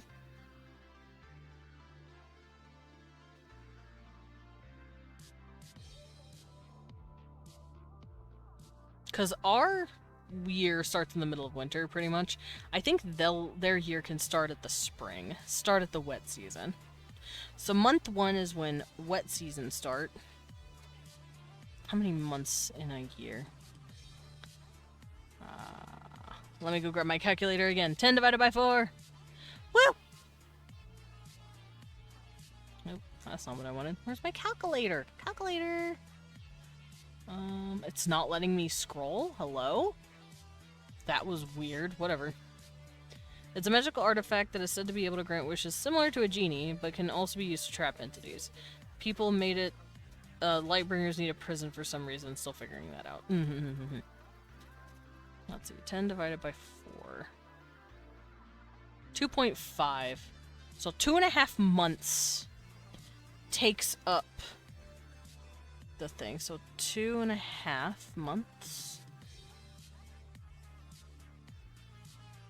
So 2.5 months.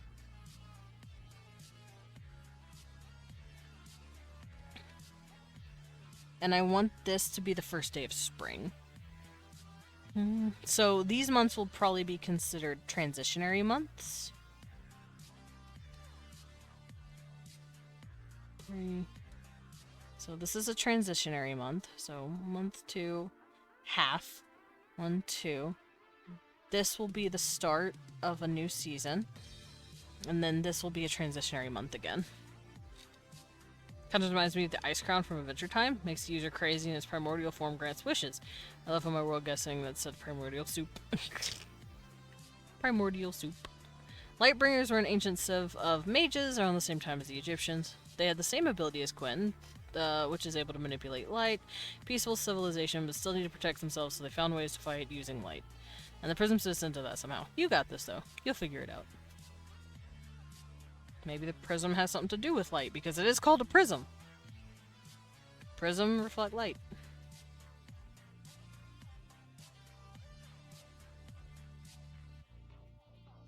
Alright, so this is the start month, this is the transitional month, this is the start month, and then this is the traditional month. Thank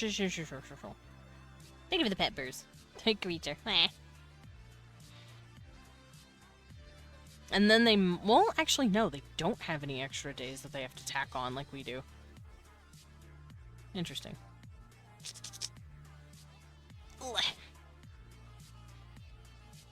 Alrighty.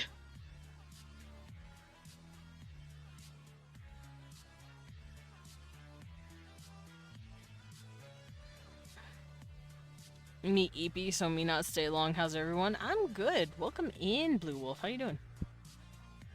EP Bo Beepy, gonna go to sleep. My nose itches. Give me a second. Me. Got into a fit somehow the time the Lightbringers died. The whole reason the artifact is lost is because that the civilization was wiped off the face of the planet. Oh god. Trying to figure that out still. Thinking it's related to the prism. Probably. Also, you don't have to know every detail.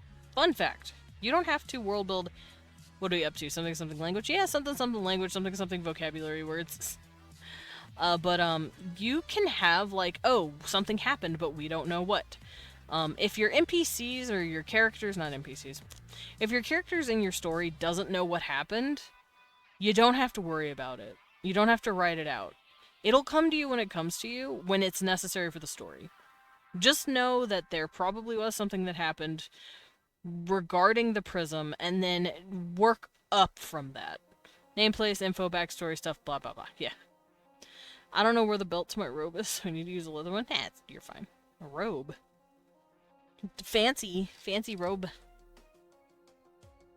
Okay, so this will be the first day of spring. I'm gonna scoot this out the way so I'll have words.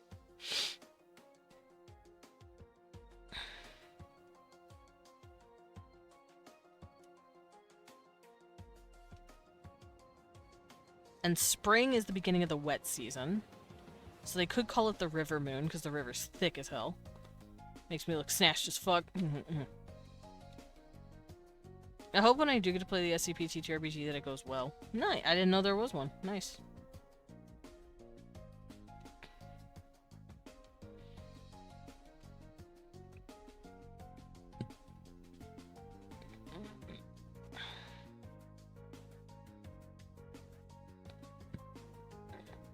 There's something I'm stuck on. I don't know if you can help. But another big part of the story is Quinn is the first to have light magic in 1,000 years, so I'm not sure what the explanation could be why other people didn't have it in between that period of time.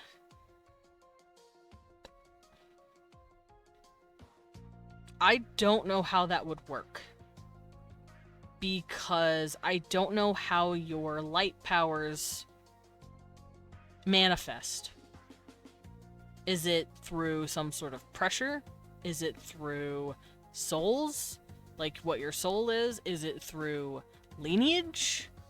Is it through a catalyst of some sort? A power that you can tap into through an artifact? If you figure that out, then maybe you'll be able to figure it out next. June been eating food and I'm hungry. I'm also a tiny bit hungry. I've been studying and building stuff for so long I have a sense of the world.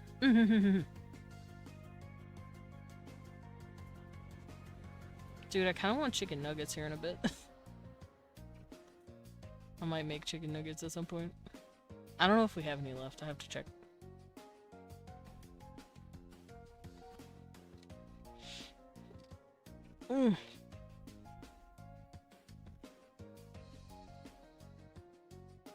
Yeah, that's what I said, Burrs, pretty much. Kind of multiple ways. I got a soft magic system, sometimes just a bit loosey-goosey, but so far at least. It happened during a time of immense stress, and that just activated his powers for some reason, but he had them latent in his body the whole time. What made it latent in his body? And why did no one else get so stressed out that it came out of their own? Like, what makes him different from the others? Is he an ancestor, or is he a descendant of these light people, or what? The SAP TTRPG is very unique from what I've experienced. I've only played D&D. That's fair. I've played a few systems now. My favorite is Vandal. I even made my own system. My own system's fun. It could be lineage, and the light magic was taught through people older.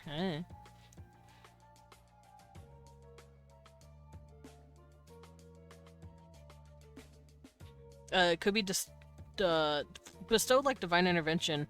Could be a disgruntled or grieving deity held off on bestowing it. Strawberries in the fridge. Oh. Strawberries. Okay, so these are the wet season months. So we'll have... I'll call this one River Moon. River Moon. And then we'll come up with the words for that.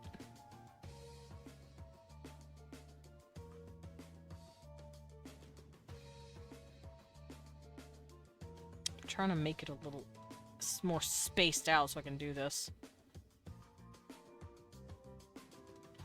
I'm gonna scoot the seasons way down. I'll be doing this for days as well.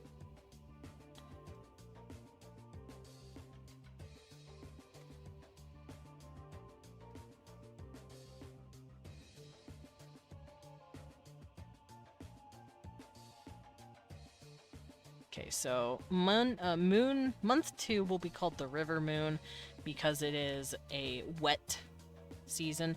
Month 1 could probably be Rain Moon.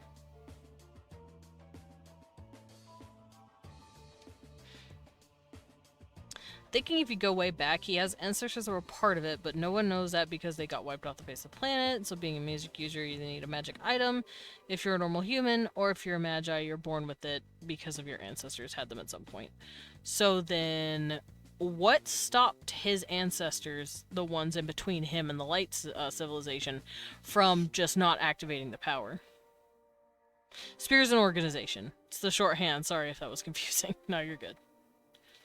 Yeah, the prism is the item.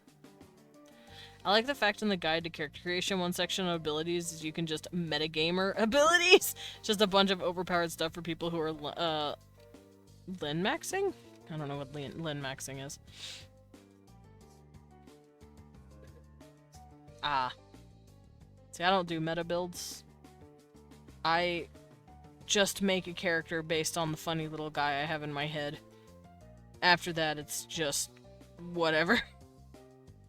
Alrighty, so Rain Moon, River Moon, because the river is flooded. Rain Moon, because it's raining a lot. Transition period to the warm seasons. So this is wet seasons, warm seasons.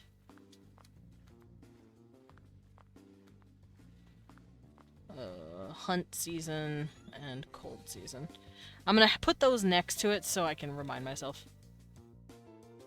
That's the part I'm stuck on, so I'm trying to figure out, but maybe because there was a few other magic users in between, certain types of magic have genetic dominance. Could be. Some could have had light the whole time and didn't know, or some may have activated it. Anyway, like, there's never a only this character sort of situation. If he has a long-ass lineage of light user abilities, surely an ancestor would have eventually activated said power.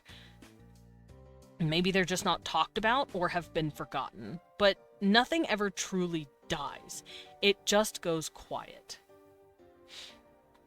My next character idea is a wizard that hides himself and acts like a normal person, but his umbrella is a wand when closed. Oh, hell yeah, nice. Frickin' umbrella. Let's go. I was singing Willwood songs when I found some mac and cheese. Nice! Get some mac and cheese. Okay, so the wet season has rain moon and river moon. Warm season, I don't know if they're gonna call it sun moon, because that sounds stupid.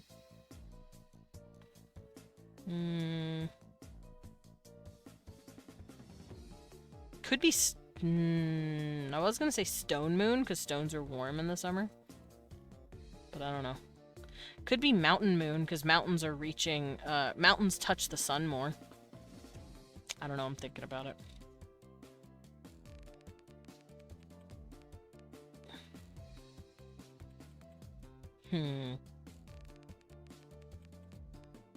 I'm considering. You're bad familiar, dear. You just look like my bathroom mirror. Oh, hell yeah, mac and cheese! Yeah. I know I want month 3 to be flower moon, because that's when stuff starts to really grow again. That's when they're seeing, like, the bloom of everything.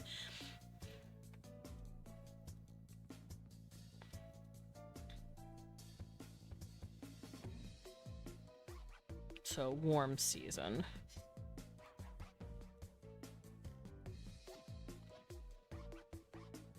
Yeah. I'm actually gonna go look at how we name our moons.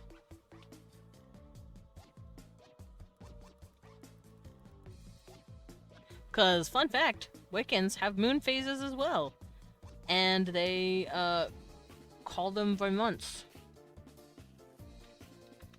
And I'm gonna go look at that. I had a pen in my mouth, don't mind me. It's called the Wheel of the Year. They have a monthly calendar. Fun fact. Get out of here. Get out of here. No, I'm not joining your stupid coven circle. No, fuck you. Alright. No, I already know about that. I'm looking for the fucking months. I don't want the Wheel of the Year. I want the 13 months. Shit. Because Wicca has 13 months, and they're all named after something. There we go. They're mostly named after trees. Oh, I could name it after trees. They do have trees. Tree moon.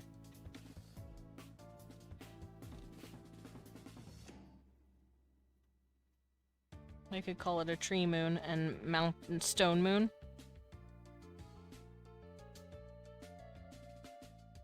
Because the stones and the trees all are reaching for the sun.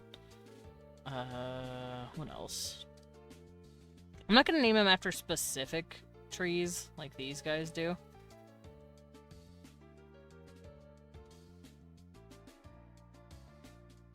And because this is the harvest or hunting moon, I think I'll have honeymoon.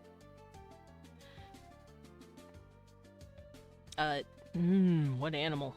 I kind of want to say dog moon.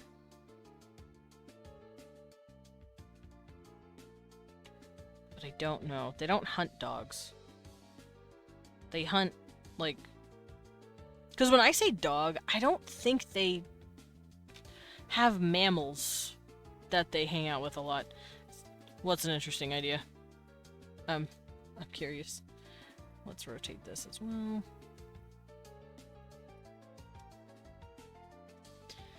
We could call it Leather Moon, but no, I don't like that.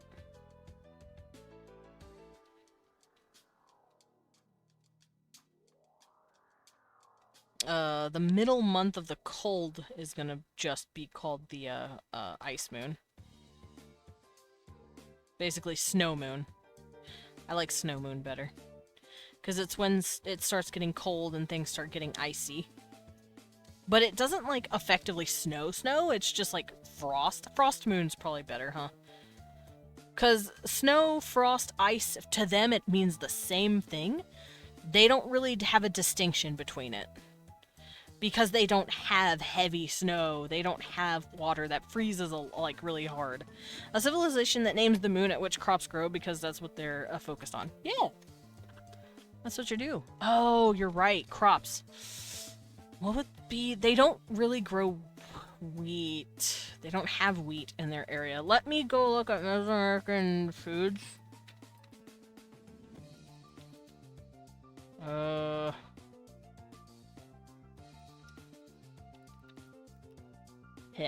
Yes, Mel?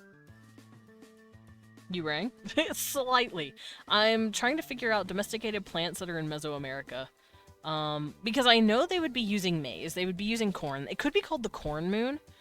I could call it the Corn Moon. Because first they do the honey, then they worry about the corn. And then this is a transition period. The crops they grow depend on what type of ground it is. That is true. Well, that depends, actually. The Maya and I believe the Aztec had something called the Three Sisters, where they could plant Gold Moon. I don't know if they would have colors. I haven't been using colors at all. I did say I was possibly going to do Pink Moon, but, like, I don't know if they're going to do colors. I think they're going to do concepts. I might leave colors to holidays. Kind of like in certain Japanese holidays, they have Golden Week. I might use colors for holidays instead. Like, if you are in a particularly cold vacation during Frost Moon, it's called White Week, or something like that. Denser ground is usually good for plants, with lesser dense ground is usually used for livestock. They don't have a super high amount of livestock. They're not focusing too much on husbandry, but they do grow things.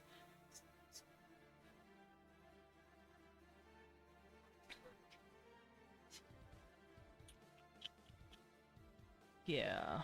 And I'm looking at plants that grow in the, like, Mesoamerican area because that's about the region they grow stuff. Also, my music is super quiet now. Let's turn that shit up. I'm a DJ. I'm a DJ. I play music. So I'm just looking at staple crops. They have maize, which is their corn, so I might as well just have a corn moon. These guys might have a different kind of corn than what we're used to. I feel like the grain might stick out a little more, like look kind of nubby. But I'm gonna call it corn for the sake of that. It's not actual corn, but it is a grain. And that looks more like corn. But they're not going to have an actual word for our maize, our corn. They don't have that kind of food, but they have something close to it. So I'm just going to use our English equivalent word for it to distinguish what the food is, if that makes sense. Maize was discovered using a special process involving lime water, also added calcium. That's true. Lime water is like dead coral and such shit like that. I cross it every time someone says maize instead of maize. I'm English, man. I'm American. I'm gonna pronounce shit wrong. Capsicum? Capsicum is a generic name of a chili pepper. Oh, they would have chilies. They would have chili peppers. They would have chili peppers. They probably really like hot stuff. Oh, they would love hot stuff. Squash, and that's zucchinis, pumpkins, squashes, stuff like that. Of course they would have gourds. Also, yeah, I literally just listed the Three Sisters. The Three Sisters date back to prehistoric times, squash, corn, and beans, and were grown together. AKA, they, like, give stuff all together. Corn and its off-brand sister, Cairn. Yeah.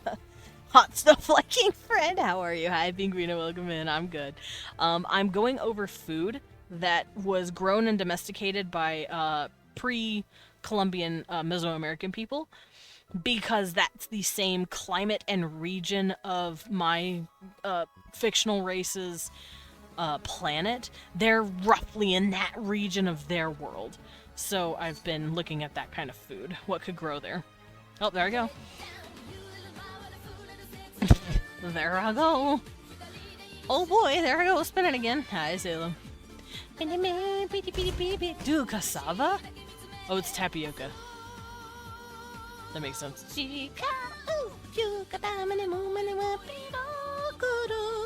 Oh, they'd have tomatoes and potatoes and avocados. Yeah, well, something like that. They would have something close. I'm obviously gonna make... Oh, wow, I'm very close to you. Hi, how's it going? Hi, how's it going? I was way up on you while I danced. Hikama. Oh, it's Shikamat. Shikamat. Hello there, Kaisa. Welcome in. How you doing? Wave at you. Welcome to the Bat Cafe. Please enjoy this world building day. I am making a vocabulary, pretty much. I'm writing out an entire language. I got my writing system, and I'm making words. Well, there I go. What about spices? They would have spices, yes. But I am looking through the list right now. Thank you, Burrs. A little dance. Now, I don't think I'll name this after a specific food. I could honestly just call this Harvest Moon. And this could be called the Hunt Moon.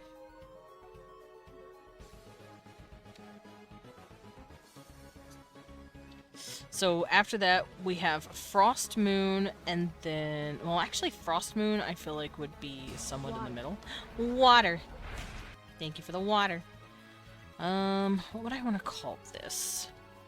It's getting colder, and they're chilling in the house. They're getting in the house more. Also, thank you, Blep, for the water. I have been talking a lot. You are correct. I need to lube up. I gotta moist. What are you doing the language for? Is it a story you're writing or something else? A bit of both. I've been working on something called Eldrig Nova, which is like a TTRPG, but also like a series of stories that I want to write eventually. I'm actually already starting on the first one. I have the first chapter done. And this is the language for a species that I created on stream of these guys. This is the species that I'm working on. They're called the Zhernua. I've been making a bit of everything for them, like how their body works, what their teeth look like, what their horns look like, depending on their sex. Not gender, sex. It's a difference. And I will fight people on that. And then right now I'm working on the language, because I haven't worked on a good language in a while. I've also worked on their clothing as well. I have noble clothing. I don't have, like, the lower class clothing yet. I want to. And I'm still working on their, like, big royal ceremony clothing. But, yeah, no. This is just what I do on Wednesdays. I make a species, I crunch into it, I make clothing for them, I make fashion, I make their language, I think about their architecture. I haven't drawn architecture on stream yet, but I do have references for how these guys build. And then I start incorporating all of them together, because no culture is in a vacuum, right? Their language is going to influence their clothes is going to influence their worship's going to influence the way they eat. Shit like that. Everything combines. Sounds like a big project. Good luck with that. Thank you! I've done this how many times? This is like my 10th species that I've done this with. Now, I haven't done all of this with every species. Each species has their own level of being fleshed out, but I like fleshing them out like a character. I even have sheets for it. It's really great. Which, once I'm done doing this whole vocab thing here, I will be adding more to my language sheet, because my language sheet's kind of shit, and I need it better. I need to fix it. I fixed my species sheet, I cleaned it up, it looks real nice. I need to do that for my language sheet. And then I can do that for clothes next, because I have their guys' clothes done. But yeah, I just do this. It's very fun. It's a fun personal thing for me, but I also do want to make a story with these guys in it. And the culture that I work on will be in that story. Also, I can bring this back up, like this. Everything influences everything. Like I say, your family doesn't just help you grow, your community does too. You're a new material, your parents are the materials used to make you, the community is other pieces that help you evolve. I was thinking more like your region and what imports you have affects what you eat and when you eat. Your time of day affects when you eat. Your clothing or your work that you have to do affects what you wear, clothing-wise. Which is why if you're lower caste and you're doing hard labor, you're gonna wear a lot less than a noble person. Stuff like that. I just like using that analogy. Desmond on Wednesday. How can I sex my fantasy species? Anyway, today we're hyperfixating on one extremely niche topic about my species. Language isn't niche. That's the whole language. Also, it is true. They have 3 sexes, technically. Well, they have 2 sexes, male and female, but the males have 2 morphs, which is a term we use in biology to say there's males, but they look different. They have different dimorphisms to them, if that makes sense. That's both me and Desmond's job. Yeah. My job is to make out with the monsters, make out with the aliens. Alright, so what do I want month 9 to be called? I have all the others. We have Frost Moon, but it's like a transition. Well, it's the beginning. It's like at the beginning-ish, middle-ish of cold season. You know what? Frost Moon might sound better. I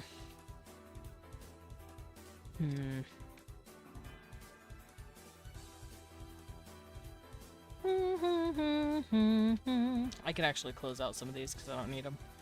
I don't need Celtic tree months. I remember there being more than this.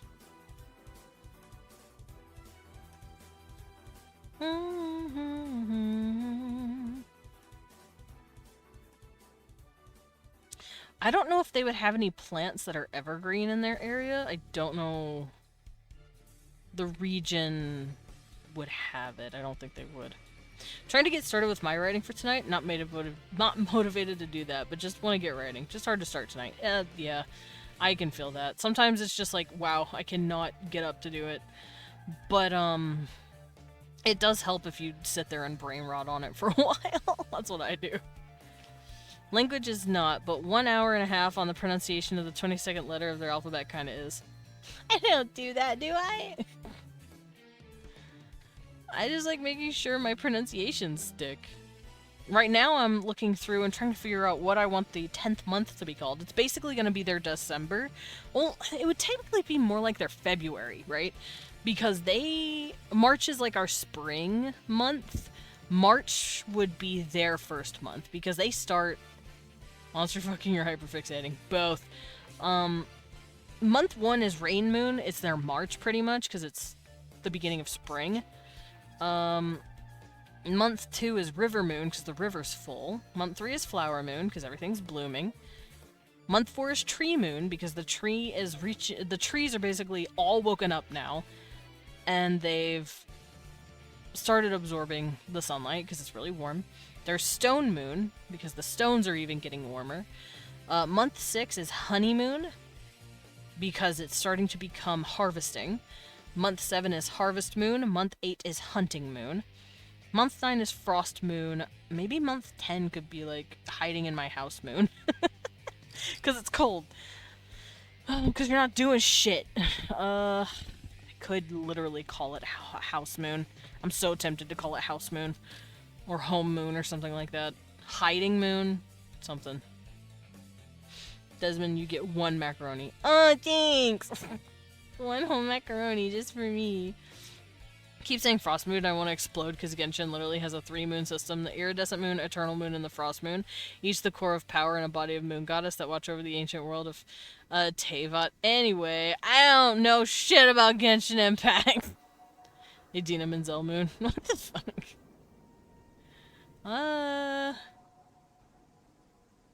It could be a type of food that doesn't die during the...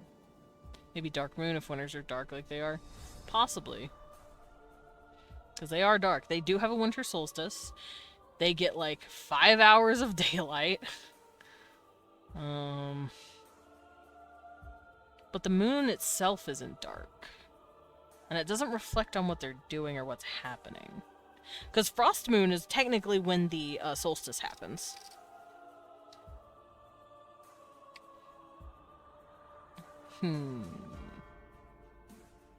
I just had to mention because I love the moon goddesses a lot. Because you're a big old dork. Idina Menzel wrote, "Baby, it's cold outside." Oh.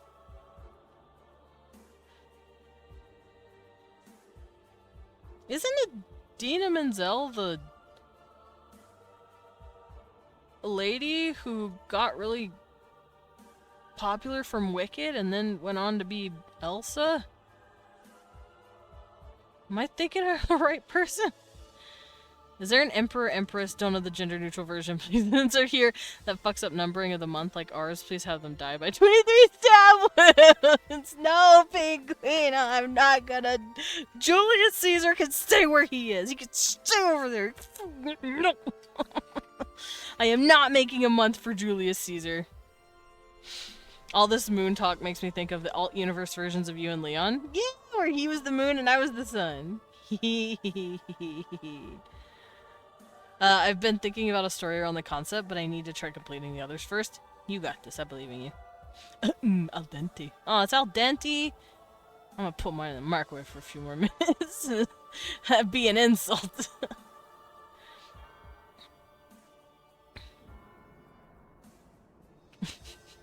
I like my noodles to be mush, thanks.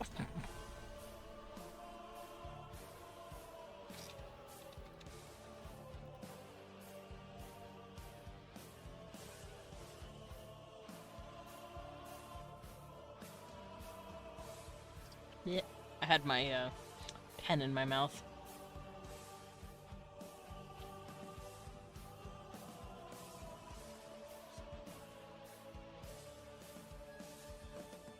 Watching the stream makes me want to try again to write a fantasy novel just so I can world build. Yeah, go for it. Honestly, you don't even have to write a book. You know who didn't write a book first but wrote a language first? Tolkien. I'm gonna go on another Tolkien rant. Please stop me. Please stop me. Don't let me do it. But yeah, Tolkien did that. He didn't give a single fuck about writing a book at first. He was writing stories. He was writing the Silmarillion. It was like a compendium of like his religion, basically. The like religion he was creating. Burnt my mouth. Blow on it. Blow on it, burst.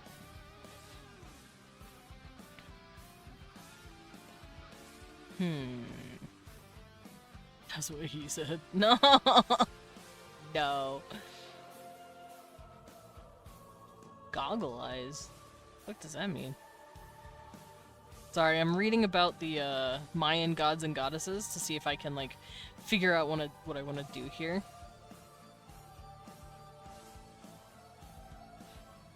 Al dente is the only way. Wait, where is that? Al dente is the only way to have pasta. I will eat my pasta very soft. I eat stuff soft.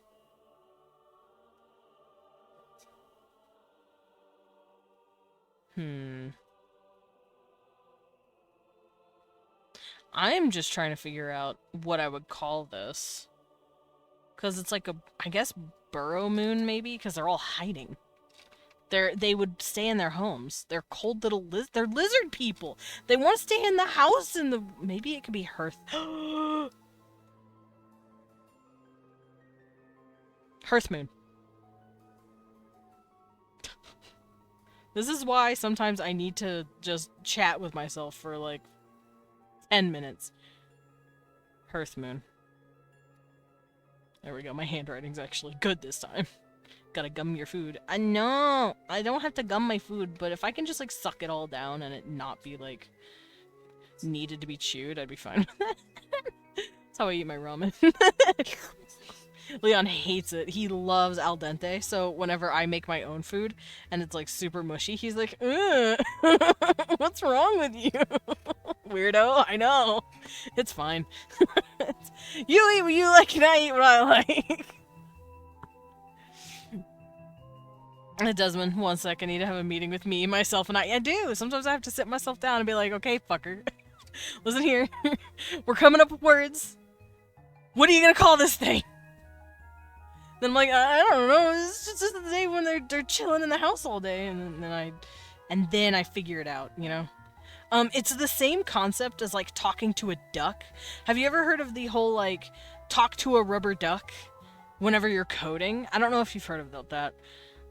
But apparently it helps if you're coding something and you have a little rubber duck with you and you chat to it about the code. Yeah, you know about that? See, it's like that. I chat to myself. I'm the rubber ducky and I'm like, okay, this is how this is. And then it helps you like clear your thoughts better if you articulate it multiple times, which is why I articulate stuff a lot. Wait, did that say day? Oh, it's day 5. It just looks like a 6. I'm like, why are there 2 6s up here? It's because my handwriting is trash. That's why. I don't know how the fuck you guys are reading half of this. I need to read one of my plushies to catch word repeats. Oh, that's cute. I'm gonna read to a plushie. Alright, so we have what the moons are gonna be called. We have the seasons. Wet season, warm season, hunt season, cold season. Oh, they had harvest moon and hunt moon. So hunt moon and hunt season are in the same area. That makes sense. We're not reading, we're listening.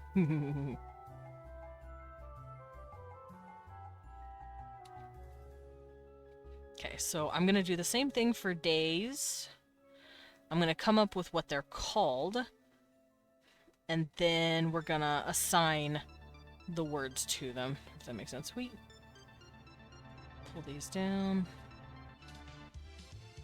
Oh,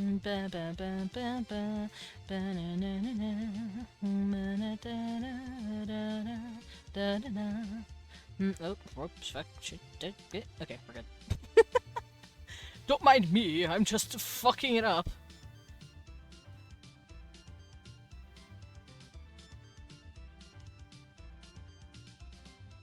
Alright, so days of the week. I think I said I wanted to do elements like Fire Day, Water Day, Earth Day, but I need to figure out what elements they would consider part of that. Yeah, kind of like Vandal. I've done that before, though, with Kana. I did that for, Adokin's world. I could also have Sunday, Moon Day, Land Day. Land would be Earth. Kano. Gently noms your ear. Ah, my ear! My ear. My nibbled ear. Well, maybe I don't have Sunday, because day... Or, day means is, like, related to deity. Day, sky. Deus, which means sky. Deus. Zeus Peter, for instance. Jupiter. Skyfather, pretty much. Zeus Pitar, Skyfather. Deus Petar, Skyfather. Deus comes from day. So maybe I could be like sky.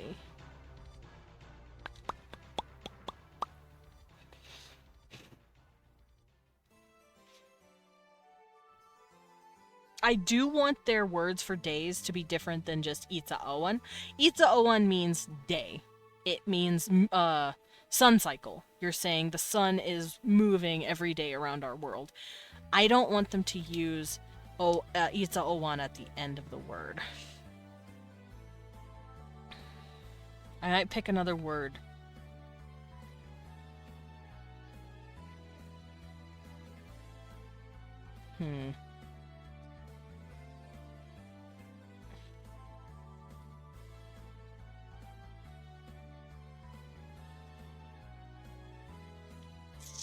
Thinking. They don't have V's. What do we have? I'm going to delete some stuff on my thing real quick.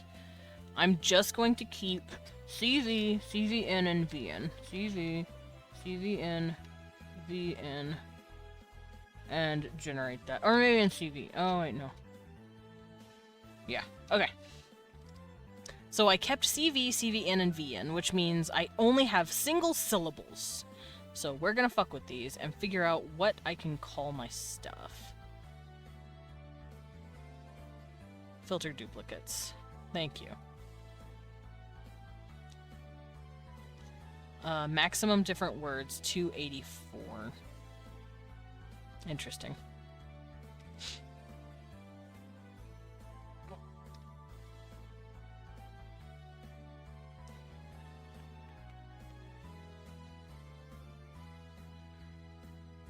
Not quite. I just realized something. Hold on. R, so it would be, how do I do it? Yeah. Oh, wait, I know. I'm thinking. Sorry. Trust me. So C could be, Ra. C, E, that don't matter. That don't matter. Alright, let's go back to R. I guess I'll think of a ya. So, ya.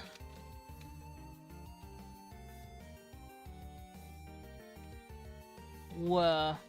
Yeah. I have a pen in my mouth, which is why I sound stupid. So, CV, CVN, VN, CYV,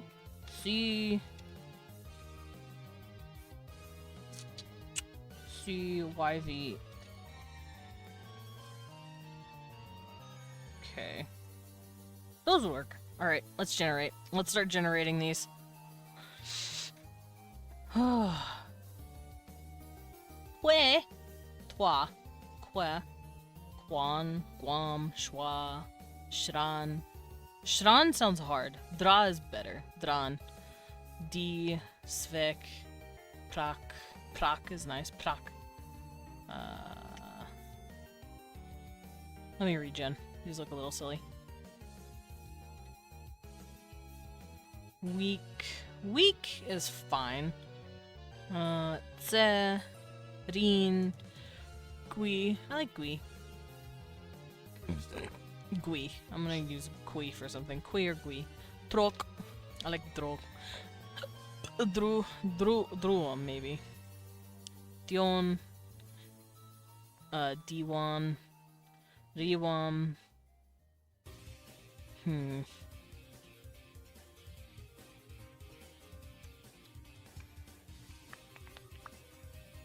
I'm just gonna say day suffix. Honestly, it's fucking excited to find what video I know to use. Could call it in. So if I want a word, I can say yayek in. Yayek in.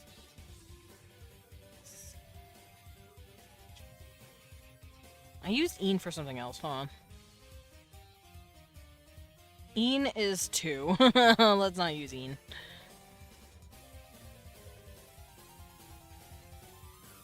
See, I'm glad I remembered that. Bia? Bia is dumb sounding. Guess what noms I'm getting? What you getting? What we eating? You sharing? Can I have some? Share with me. Ah.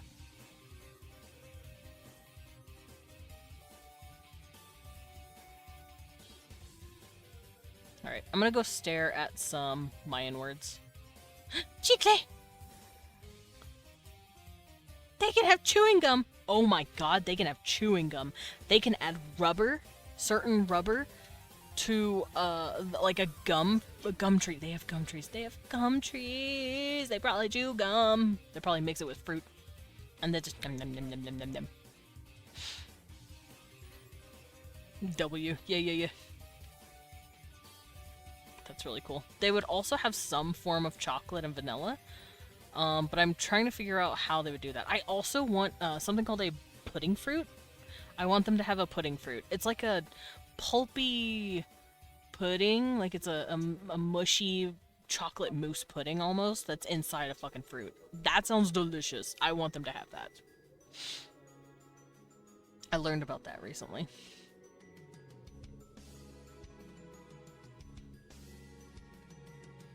I'm gonna say the word will be Shiba. Shibak. Shibak is actually a good word for something else. Let me put that somewhere. If I could write correctly. Shibak.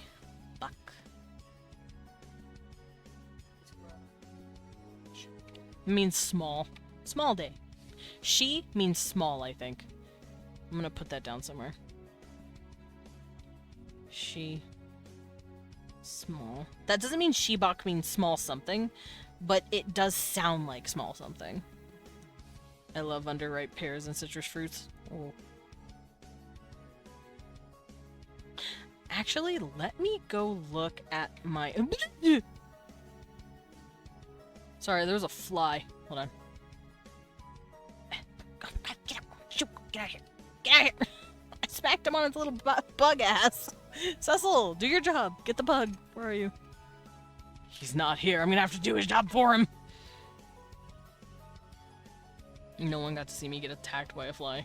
Mercilessly attacked by a fly. Alright, what does the she symbol look like? E.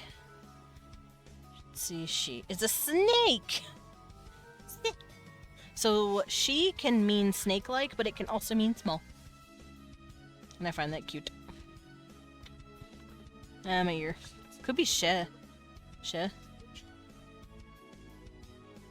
Or tzi. That could mean small. But that means lift. So, I don't know. Snack. Yeah. Ah! Wait. Ah. Hi, medic. Thank you for the boots. Thank you for the attack. Tee. How you doing? Medic with the 100. Thank you. Welcome. But wait, you're free? Really? The ads aren't done for another hour and a half. A minute and a half. Jeez, an hour and a half. Fuck. That'd be wild. I'm trying to think of a word I want to use for day. So is nice. Oh, that's the calendar. Hold up. I found their calendar. I need the words for the calendar. Oh, hugs. I just got shook around.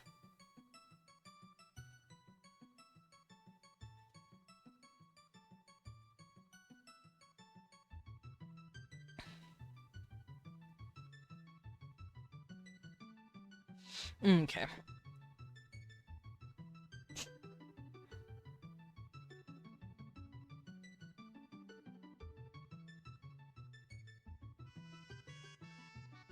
Thinking. I kind of like the idea of it being gua. Gua. I don't know, I'm just free like that. Okay, you broke out early, I guess. So day one, like I said, I want it to be elements. So day one could be Sunday, because it's the sun. Day two can be moon day, because it's about the moon. Day three is Earth Day, or Land Day. I'll just say land, because when I say Earth, it makes it sound like I'm talking about the planet. They're not on Earth. So let's just say Land Day. Ground Day. So this would probably be called Kanogwa. Kanogwa. Kanogwa. Let's rotate this a little better. Oh. Everything's starting to slant because I'm a lefty. That's how being a lefty works, by the way. You write everything stupid. Alright, day 4. Mac and cheese overloaded with pepper. Ooh. Sunday, Moo Day, Moon Day. So they would have land, water. I write stupid when there aren't any lines. I'm gonna call it Water Day. Because it's a rest day. And then day 6 can be Fire Day. Wind Day, maybe? Well, then again, they don't really consider wind an element.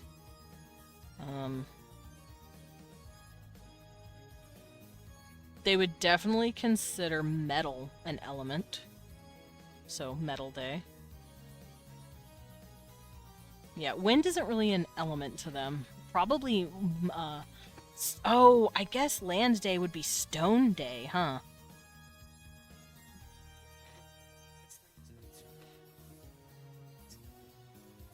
They already have a stone moon, though.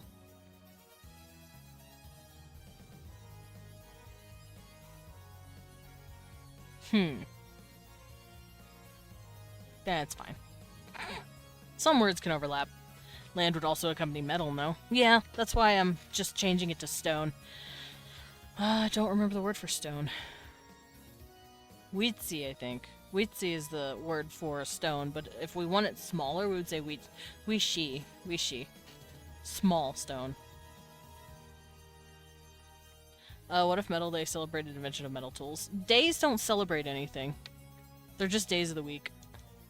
Like, we have, like I said this before, but I'll say it again. We have our days of the week named after gods. Tyr's Day. Odin's Day. Yeah, these are just the names of just straight up days. They're not celebrating anything.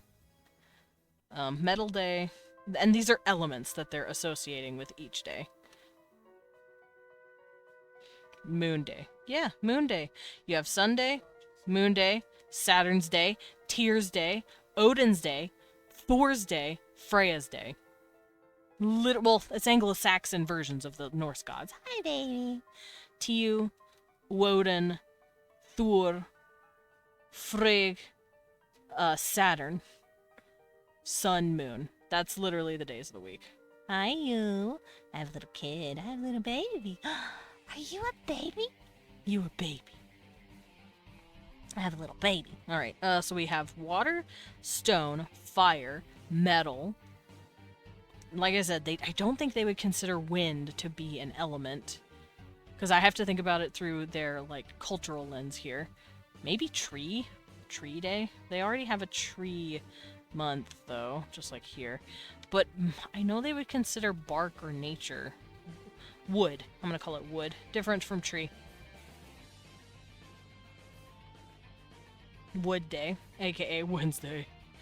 Metal Day. Let's see, they have Water Day, which lets them chill. What would be a good element after that?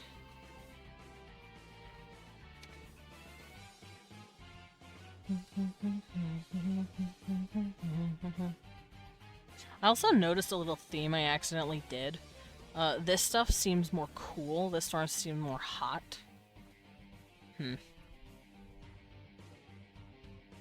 But yeah, this is another resting day, so what would this element be? I'm trying to think of stuff they interact with.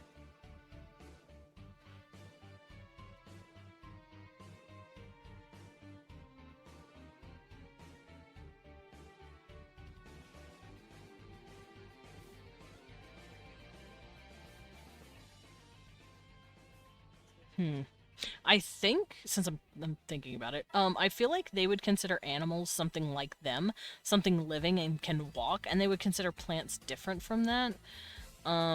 They would just consider animals other, not like a distant thing. Because we treat animals like a creature separate from us, when in actuality we're actually pretty related to animals. They would consider animals some sort of distant cousin, basically. So I don't know if they would consider them an element or something separate from them. This is like forces of nature. Sun, the moon, the stone, water. I could have Star Day. Could have a word for star. Sun, moon, thing, star. It would kind of make sense that the start of the week is cold, and as they perform daily work and tasks, which is warm them up. To be fair, that is true, but also they do have rest days every 4 days. So day 4 and day 8 of the week, they usually fucking chill. So this is kind of like the first half of the week where they're chilling. This is the second half of the week where they get a lot of stuff done, I guess. I don't know why some people say humans are animals. It's so stupid. Because they want to feel better about themselves. Because they rely on a very blind interpretation of basically the Bible telling them that they are separate from animals and that they're like the dominant creature on the planet, which is not true. Yes, we have technology. Yes, we are technically the dominant species right now, but we bottlenecked real hard once. We are an invasive species for 2. No, not spirit. Spirit's not nature. But yeah, it's just hubris with religious connotations thrown in. Because humans are animals. We are creatures. Okay, so I have an understanding of what everything is going to be called. So I will be labeling that as such at some point. I'm also going to scoot these back in because I don't need them this separated. And then I'll also figure out these words. And the timekeeping portion of the vocabulary will be done. Let's look at the rest of the vocab. There is days of the week, months, time, year. There's a fuck ton of verbs I can write down. Adjectives. I already got pronouns and articles. Question words. Oh, that's a good one. I'm relentless glutton. I added bacon to the pork burritos. Oh. Yeah, aminals. Did I tell you I watched Project Hail Mary last night? Nice. Apparently it's good, and I've only seen parts of it. I think it links to a lot of things, but I think it's a big part of what led to thinking of human actions and creations being unnatural. We've completely ordered ourselves in a weird sort of superiority complex. Yeah, kinda. We made shit difficult for ourselves for no reason. You need to watch it. I actually cried. Okay, I'm sorry. Don't think about it. No movies can do that. To be fair, no movies can do that to me either.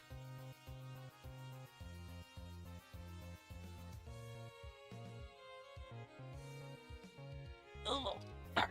I'm going to actually... I just realized it's 2:13. We should probably be heading out soon, huh? I feel like after I work on the time stuff, I'm gonna start easing into food and clothing because I've already worked kind of on that, so we'll come up with some vocab words for that. For now, though, thank you guys for vibing with me. I bought Iron Lung, I need to watch it. It's good. Don't watch the trailer, trust me. For Hail Mary, I will not. I have not seen it. But yeah, here's my little language. Here's my pictures for my language. And let's head her on out, shall we? Yeah, these are my actual people. And yeah, I've gotten a lot done. I might start setting up an actual dictionary on my my language sheet here.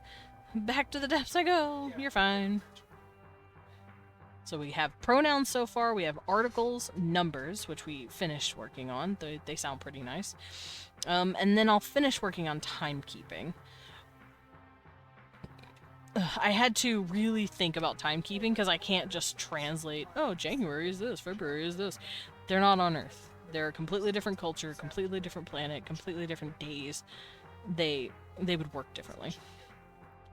Huggable lizards, oh, think. But yeah, let's head on out. Let's fuck on off.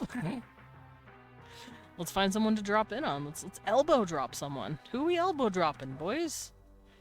And girls? I know there's a couple of girls here. At least one.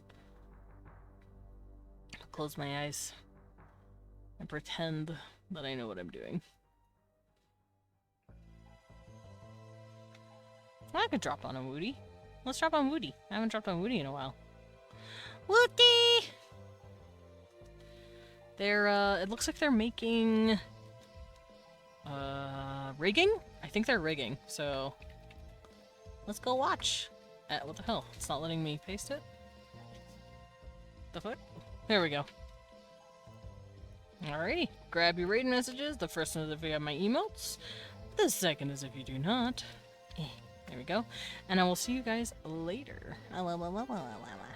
Gonna go watch this lady rig some model.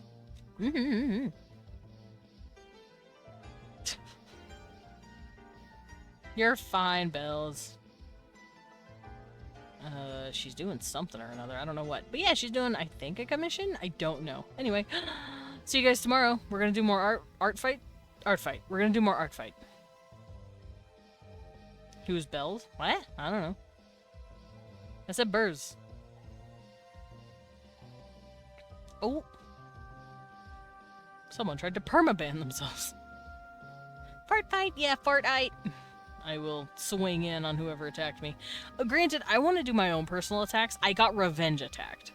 So I'll wait on that for a bit. And then I will dive in on the people who revenged me. Driving Mercedes-Benz. I drive a Honda Civic 2004. I know. Anyway, bye!